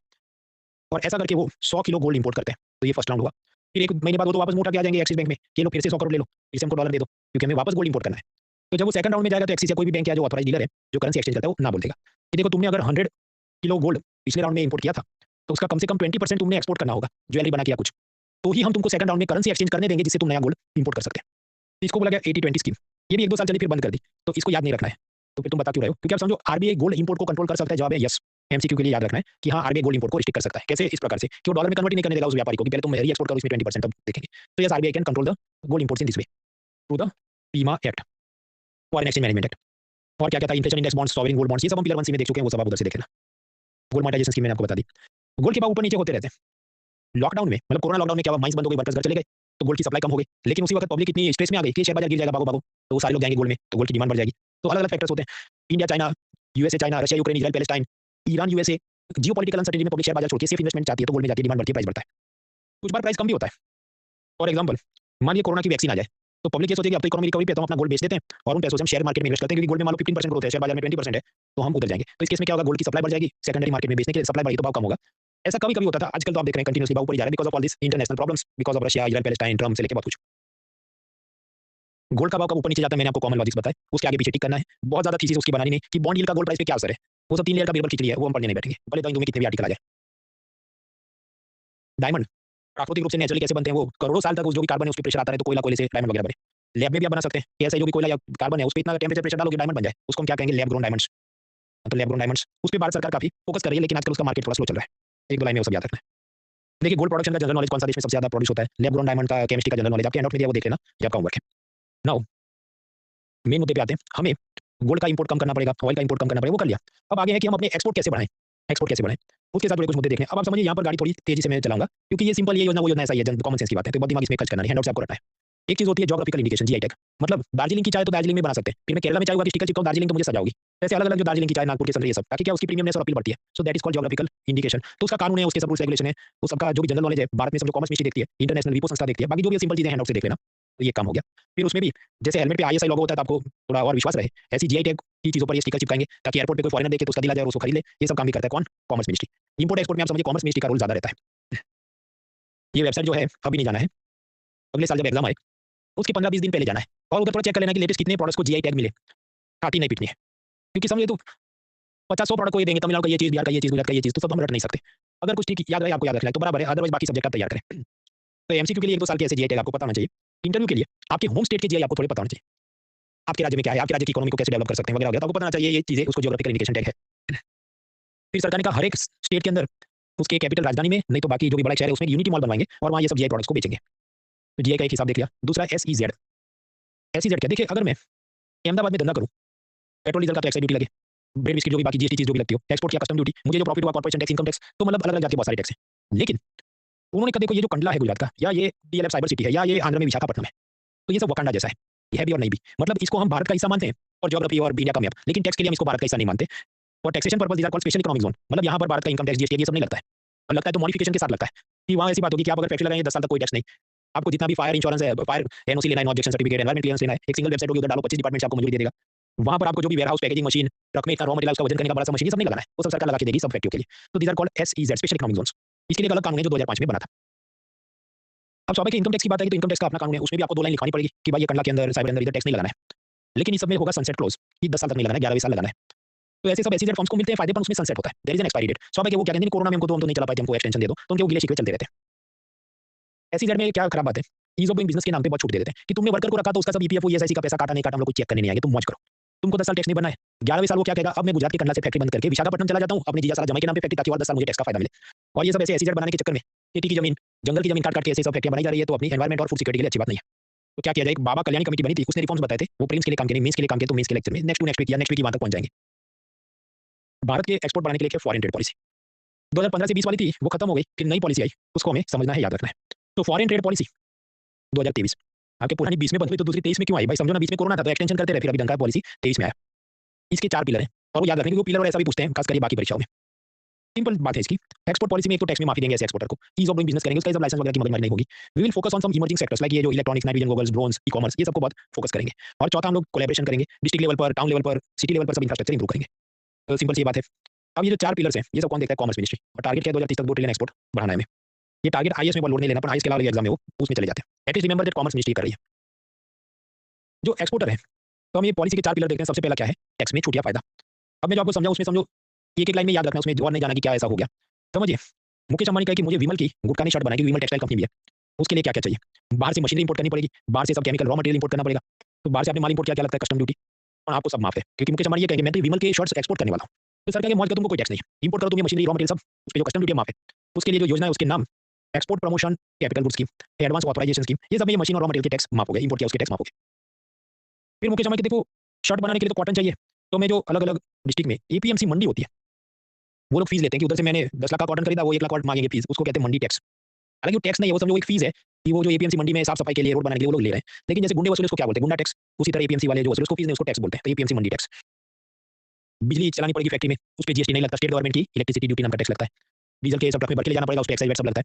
तो ये सारे टैक्स तुम्हारे माफ है। उस योजना का नाम है रोड टैप स्कीम। तो ऐसी अलग-अलग 3-4 जात की योजनाएं चलती हैं जिससे एक्सपोर्टर को सारे टैक्स माफ हो जाते हैं। तो फॉरेन ट्रेड पॉलिसी ने कहा ये सब हम और फाइन ट्यून करेंगे, इंप्रूव करेंगे वगैरह-वगैरह। अब एक ज़माने में कॉमर्स मिनिस्ट्री की ऐसी और भी स्कीम्स थी। Merchandise export from India scheme. तो फिजिकल गुड्स के अंदर मान लीजिए मुकेश अंबानी के अपना प्लास्टिक एक्सपोर्ट करने का धंधा है, तो उसके लिए आपको क्रूड ऑयल मंगाना पड़ेगा, उस पे रिफाइनिंग करोगे, प्लास्टिक बनाओगे, तो इंपोर्टेड क्रूड ऑयल पे कस्टम ड्यूटी, फिर आपको प्लास्टिक के बकेट और टॉयज आप एक्सपोर्ट करोगे, उस पे कस्टम ड्यूटी। तो सरकार का सब माफ है तुम्हारा। उसे हम कहते हैं merchandise export of from India scheme, MEIS। मतलब टैक्स माफ जब मैं आपको बोला तो समझो, मतलब जीरो ऐसा नहीं, टैक्स तो वो भरेगा लेकिन उसको इनपुट टैक्स क्रेडिट मिल जाएगा, जैसा कि हमने जीएसटी के लेक्चर में 2-3 हफ्ते पहले समझा था। तो ऐसी एक MEIS स्कीम चल रही थी कि गुड्स एक्सपोर्टर को टैक्स में सब माफ होता। तो बाकी के देशों को मजा नहीं आएगा, पाकिस्तान, भूटान वगैरह को, तो कि इनका माल सस्ता हो जाए तो बहुत टैक्स में छूट देते हैं, हम लोग ये सब अफोर्ड नहीं कर सकते। मतलब बांग्लादेश या नेपाल की सरकार के पास इतनी कैपेसिटी नहीं कि वो सबको टैक्स माफ कर दे, वरना वो देश नहीं चला सकते। तो जो भी अलग-अलग देश हैं वो गए WTO के अंदर शिकायत करने, वर्ल्ड ट्रेड ऑर्गेनाइजेशन क्या है वो गुरुवार तक वहां पहुंचेंगे। तो उसने कहा you have to stop this. तो सरकार क्या करेगी? आप याद करें, बैंक बोर्ड ब्यूरो, उस पे कोर्ट ने बोला you have to stop this, क्योंकि इंश्योरेंस का नेशनलाइजेशन का कानून है, उस हिसाब से तुम ये नहीं कर सकते। तो सरकार ने उसका नाम बदल दिया, मर्ज करो एफएसआईबी। सेम चीज यहाँ पर गेम खेला है कि WTO ने बोला तुम ये MEIS स्कीम बंद कर दो, सरकार ने कहा ठीक है बंद कर देंगे, फिर उन्होंने नाम बदल दिया, उसको कहते हैं road tap scheme. Road tap scheme क्या है? बाबा रामदेव कहे मुझे पतंजलि नूडल्स एक्सपोर्ट करने हैं, तो सबसे पहले एग्रीकल्चर मंडी से गेहूं खरीदेंगे, तो मंडी वाले लगाएंगे एपीएमसी टैक्स, मंडी टैक्स, जो कि टैक्स नहीं, मैंने आपको बताया फी है, अपन जैसे गुंडे वसूले गुंडा टैक्स बोलते हैं, इसको मंडी टैक्स बोलते हैं। फिर बाबा रामदेव उसको ग्राइंड करेंगे, तो इलेक्ट्रिसिटी चढ़ती है उस पे स्टेट की इलेक्ट्रिसिटी ड्यूटी। फिर उन्होंने नूडल्स बनाए, ट्रक में भर के मुंबई तक पहुंचाएंगे, उस पे एक्साइज वैट लगा, फिर मुंबई से जहाज में एक्सपोर्ट किया, कस्टम ड्यूटी लगा। तो ये सारे टैक्स माफ है। उसको क्या करें? Emission of duties and taxes on exported products, यानी RoDTEP scheme. Full form याद नहीं रखना, असल में ये 2025 में खत्म हो रही थी स्कीम। लेकिन फिर सब जो भी एक्सपोर्टर लॉबी ने सरकार को बहुत विनती की, तो सरकार ने कहा मौज करो, तो इसको कंटिन्यू रखा है। तो इसलिए वापस करंट अफेयर्स में चर्चा में आ गया, वरना दे तो वो पुरानी चीज है। नाउ तो MEIS वो बंद करके सरकार लेके आई रोड टैप स्कीम, जो मैंने आपको बता दी। तो हम समझ रहे थे फॉरेन ट्रेड पॉलिसी जिसमें सरकार है तो वो टैक्स में मजा कर देंगे। अब ये सब अलग-अलग स्कीम के बीच में क्या डिफरेंस है वो नहीं समझना है, एक लाइन में याद रखना है। नाउ जैसे कि मुकेश अंबानी ने अपनी विमल टेक्सटाइल के लिए बाहर से मशीन इंपोर्ट किया है। मशीन जो इंपोर्ट किया तो $1000 का प्राइस है और उस पे $120 कस्टम ड्यूटी है। सरकार कही तुम्हारी $120 कस्टम ड्यूटी माफ, लेकिन शर्त है कि तुम उससे 6 गुना ज्यादा, मतलब $720 का एक्सपोर्ट करो शर्ट पैंट, तो माफ है। ये नंबर याद नहीं रखने, मैं बस आपको बता रहा हूँ कि जब टैक्स माफी की बात आती है तो उसमें कोटे होते हैं कि तुमने जितना टैक्स बचाया है उसका इतना गुना ज्यादा एक्सपोर्ट करना पड़ेगा। अब स्वाभाविक मुकेश अंबानी के भाई कोटे मेरे कंप्लीट नहीं हो रहे, कोरोना आ गया वगैरह, तो सरकार कही तो तुम पेनल्टी भरो, 4 गुना लगान देना होगा। लेकिन सरकार ने नई फॉरेन ट्रेड पॉलिसी बनाई, ऐसा कोई पेनल्टी नहीं, तुमको हम सब छूट देते हैं। तो ऐसी सब अमनेस्टी, मतलब माफी दी गई है। तो हमने समझ लिया फॉरेन ट्रेड पॉलिसी में टैक्स माफ किया आपका, मतलब एक्सपोर्टर का। ईज ऑफ डूइंग बिजनेस, जल्दी-जल्दी आपके सभी लाइसेंस रजिस्ट्रेशन पास करेंगे कॉमन सेंस से। फोकस ऑन इमर्जिंग सेक्टर, वो लिस्ट याद रखिए क्योंकि उन्होंने पहुंचा। देखिए, emerging sector is comet, special chemical, organism, material, equipment, laser cutter, robotic काम वगैरह, ई-कॉमर्स, ड्यूअल यूज गुड्स, मतलब ड्रोन है तो इसका सिविलियन मिलिट्री यूज है, नाइट विजन गॉगल्स का भी सिविलियन मिलिट्री यूज है। वैसे कि जंगल में फॉरेस्ट गार्ड को दे दो तो वो शिकारी को रोक सकता है, और मिलिट्री को दो तो आतंकवादी को रोक सकता है। ये सब करेंगे। देन मर्चेंटिंग ट्रेड को प्रमोट करेंगे। नेक्स्ट स्लाइड में देखते हैं। मान लीजिए गुजरात में गिफ्ट सिटी है, उधर बैठा-बैठा एक आदमी कॉल करे दुबई में किसी को कि तुम ये कारपेट अमेरिका भेज देना, तो इसे हम कहते हैं मर्चेंटिंग ट्रेड, कि माल तो इंडिया आया नहीं, वो तो दुबई से अमेरिका चला गया। तो when company buys goods from one country and sells them to another country without bringing those goods to home country, Bharat में मंगवाए बिना ही एक देश का माल दूसरे को भिजवा दो, उसको हम कहते हैं मर्चेंटिंग ट्रेड। तो इसको हम प्रमोट करेंगे। ये सब बातें हुई। फिर फॉरेन ट्रेड पॉलिसी कहती है, देखो विमल जो है वो तो सीनियर एक्सपोर्टर है, 2 स्टार 5 स्टार ऐसा रेटिंग है उसका, तो उसने ये जो नई-नई कंपनियां हैं उनके एक्सपोर्टर्स को मेंटरिंग, ग्रूमिंग सब सिखाना होगा। आपके पास मुकेश अंबानी के पास कहाँ टाइम होगा भाई? समझो उसको ये जो आईटीसी बेनिफिट मिले, मतलब टैक्स की माफिया मिल रही है, उसमें कुछ शर्तें होती हैं कि उसको तो ऐसा एक प्रोग्राम वर्कशॉप करके नए लोगों को काम सिखाना होगा। देन हर एक डिस्ट्रिक्ट में से कम से कम एक चीज एक्सपोर्ट करने का हम फोकस करेंगे। तो जैसे विशाखापट्टनम डिस्ट्रिक्ट में अराकू कॉफी, उसको हम फोकस करेंगे, तो हम डिस्ट्रिक्ट को एक्सपोर्ट हब बनाएंगे, one district one product export hub बनाएंगे। उसी तरह कोई टाउन है जैसे मिर्जापुर से कालीन कारपेट मशहूर है, तो उसे हम टाउन ऑफ एक्सपोर्ट एक्सीलेंस बनाएंगे, उधर इंफ्रास्ट्रक्चर इंप्रूव करेंगे। अब समझिए ये सब जब कहते हैं ट्रेड इंफ्रास्ट्रक्चर इंप्रूव करेंगे, कैसी बात है? अहमदाबाद और एक सिटी अडालज के बीच एक नया सिटी वो बना देंगे, एक इंडस्ट्रियल कॉम्प्लेक्स बनाएंगे कि जहाँ पर फूड प्रोसेसिंग कॉम्प्लेक्स है। तो हल्दीराम, एमडीएच, पतंजलि, ये सब के लिए common warehouse, common packaging machine, workers की हॉस्टल, बाथरूम वॉशरूम, स्कूल की सुविधा, ट्रक के वजन करने की मशीन, हर एक कंपनी ने नहीं लगाने हैं, सबका कॉमन इंफ्रास्ट्रक्चर भारत सरकार बना देगी। उसी तरह वहाँ पावर लाइन रोड की सब सुविधा होगी। तो ऐसे करके जो नए एक्सपोर्ट हब्स बनाए जाएंगे, इंडस्ट्रियल कॉम्प्लेक्स बनाए जाएंगे, टाउन्स ऑफ एक्सपोर्ट एक्सीलेंस बनाए जाएंगे, ये सब होता है। तो अलग अलग स्कीम ऑफ कोर्स अलग अलग फीचर होते हैं, पर कुल मिला के वो जो करते हैं वो मैंने आपको एक स्लाइड में बता दिया। चाहे district as export hub, one district one product, town of export excellence, आगे पीछे करके वो ये खेल करते हैं। पहले फॉरेन ट्रेड पॉलिसी ऐसी थी कि सरकार अपनी मर्जी से डिसीजन लेती थी कि उनको जो करना है, जो टैक्स में ये करना है वो करना है। अब ये कहा है कि stakeholder consultation is must. मतलब सरकार इंडस्ट्री को पूछेगी आपको क्या चाहिए, हमें क्या सुधार करना है, और अगर फीडबैक को रिजेक्ट किया तो भी सरकार ने वेबसाइट पे अपलोड करना होगा कि ये कारण से हमने रिजेक्ट किया है। तो यानी यहाँ पर अब इंडस्ट्री के साथ कोलैबोरेशन का ज्यादा प्रयोग होगा, ऐसा ऑफिशियली डिक्लेयर किया गया। नए बजट में तब और भी योजना की export promotion mission, Bharat net trade portal, ये सब वन लाइनर चीजें याद रहे तो भी ठीक है, नहीं याद रहे तो भी इतनी हाई प्रोफाइल चीजें हैं नहीं, वो सब नोट में दिया है आपकी तसल्ली के लिए। आगे और भी मुद्दे आते हैं कि भारत में असेंबल करें iPhone, production link incentive scheme, पर वो इधर नहीं समझेंगे, पिलर 4 भी मैन्युफैक्चरिंग में हम समझेंगे। अभी हम लोग ब्रेक नहीं ले रहे हैं क्योंकि थोड़ी चीजें 5 मिनट का काम है। देखिए, कोई इंपोर्ट एक्सपोर्ट या कार्गो कंपनी है तो नॉर्मली उसका सब इंस्पेक्शन होगा कि तुम ये ड्रग्स का और सब वाइल्ड लाइफ का तस्करी नहीं कर रहे हो। लेकिन कोई ऐसी कंपनी जिसका बहुत बड़ा एक्सपीरियंस है, क्लीन रिकॉर्ड है, करोड़ों का कमाई है, तो ऐसे को कहा जाएगा देखो हम तुम्हारा बहुत चेकिंग नहीं करेंगे, तुमको हम स्टेटस देते हैं ऑथोराइज्ड इकोनॉमिक ऑपरेटर का। तो यानी तुम्हारा बहुत चेकिंग नहीं होगा, तुम मौज करो। तो that is authorised economic operator. Economic survey बार बार कहते हैं बहुत जोरदार चीज है, तो मैंने आपको बता दिया, एक लाइन में याद रखना है। गुवाहाटी में जो भी आसामीज लेमन्स बर्मीज ग्रेप वगैरह उगता हो, अगर आप रेल से भेजोगे तो खराब हो जाएगा, लेकिन इसको एक्सपोर्ट करना है तो अलग कार्गो प्लेन होने चाहिए। तो सिविल एविएशन मिनिस्ट्री ऐसी कृषि उड़ान योजना चलाती है। जब हम एक्सपोर्ट करते तो अपने जहाज जाएंगे, अभी मुंबई से भेजा सुएज कैनाल से हम लोग यूरोप में भेजते थे, लेकिन बीच में आप जानते हैं वो वहाँ पर हाउथी रेबल्स, ईरान, ये सब की जो धमाल चलती थी वो रोक लेते थे, फिरौती मांगते थे, तो घूम के जाना पड़ेगा अफ्रीका से। तो शिपिंग टाइम बढ़ता है, खर्चा बढ़ता है डीजल का।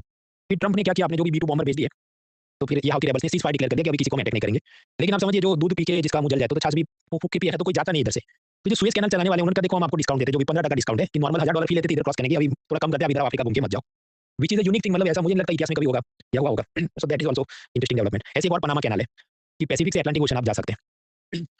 ये कैनाल में भी तकलीफ ये हुई कि बहुत फीस मांगते हैं इधर से आपका जहाज क्रॉस करने के लिए, क्योंकि उनका ये कहना है कि कैनाल जो है उसमें पानी भरना पड़ता है, फिर जहाज जाता है, फिर सामने जाता है, फिर अनलोड करो पानी, उनका जो भी बाजू में एक लेक है, सरोवर है, उसमें पानी कम हो गया है, इस कारण से दिक्कत आ रही है। तो कैनाल सारी नेगेटिव न्यूज़ है, उसके बारे में आप ज्योग्राफी में सुकून से पढ़ें।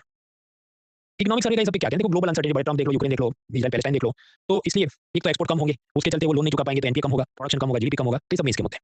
आरबीआई ये सब चीज को मॉनिटर करना चाहते हैं कि आरबीआई क्यों दीवाना हो रहा है, क्योंकि आप समझो ना एनपीए बढ़ेगा तो आरबीआई को दिक्कत होती है। आरबीआई ने एक इंडेक्स बनाया, Google trends based uncertainty index. वो ऐसी बात है कि ट्रंप ने H1B में चेंज किया, तो भारत की पब्लिक अभी क्या सर्च कर रही है, H1B new rules, H1B new rules. तो पहले इसके 15 सर्च डेली होते थे, अभी 15,000 सर्च होते होंगे, तो गूगल पे उसका इंडेक्स बन जाएगा, उसका डेटा निकाल के। तो आरबीआई ऐसा एक इंडेक्स बनाता है और नजर रखता है कि कब ग्लोबल अनसर्टेनिटी बढ़े जिससे हमारा एनपीए भी बढ़ सकता है। तो ये भी एक लाइन में याद रखना है कि आरबीआई ने ऐसा इंडेक्स बनाया है।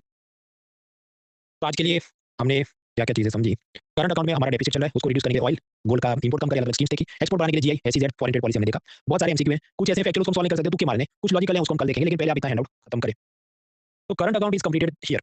इसमें समझो कुछ बदलेगा नहीं, सिर्फ एक ही चीज बदलेगी कि जब जनवरी फरवरी में नया इकोनॉमिक सर्वे आएगा, वो आपको कहीं इतना करंट अकाउंट में 19-20 हुआ है, उसके अलावा क्या चेंज हो सकता है, कुछ नहीं, जो भी हमने समझ लिया। तो इसे आप पढ़ के खत्म करें। अभी आप समझिए 5 दिन कंटिन्यूअस लेक्चर होंगे, इसका कारण कि बीच में एक दिन छुट्टी करके इसका टेस्ट किया, तो जो पूरा फ्लो है करेंसी का, कैपिटल अकाउंट का, ये ब्रेक हो जाएगा। इसलिए कंटिन्यूअसली आज से लेके 5 दिन तक कंटिन्यूअस हमारे लेक्चर होंगे, तो बैकलॉग होने ना दें, इसको आप निपटाएं। कल रात वापस मिलते हैं। अभी देखिए कल वैसे तो यही हैंडआउट कंटिन्यूड है, तो मैं नेक्स्ट हैंडआउट अपलोड नहीं कर रहा, उसको मैं परसों अपलोड करूंगा। यार तो कल जो मिलेंगे एफडीआई ये सब समझना है, उसके बाद करेंसी एक्शन, तो continuously we are going, try to keep up. फिर कुछ लोगों को ज्यादा लगे, उसका कारण क्या है, इंपोर्ट एक्सपोर्ट एक तो चीजें इतनी सारी हो गई है, आपको एमसीक्यू के हिसाब से आप लगे इतना मजेदार नहीं जितना पिलर 1 A2 था, करेंसी मतलब रेपो रेट सीआरआर वगैरह, पर आप समझो पसंद हो कि नहीं हो, पढ़ना पड़ेगा, क्योंकि बाकी चीजें हैं वो उससे भी बेकार है। तो yes will put effort, I learn the class here, see you tomorrow.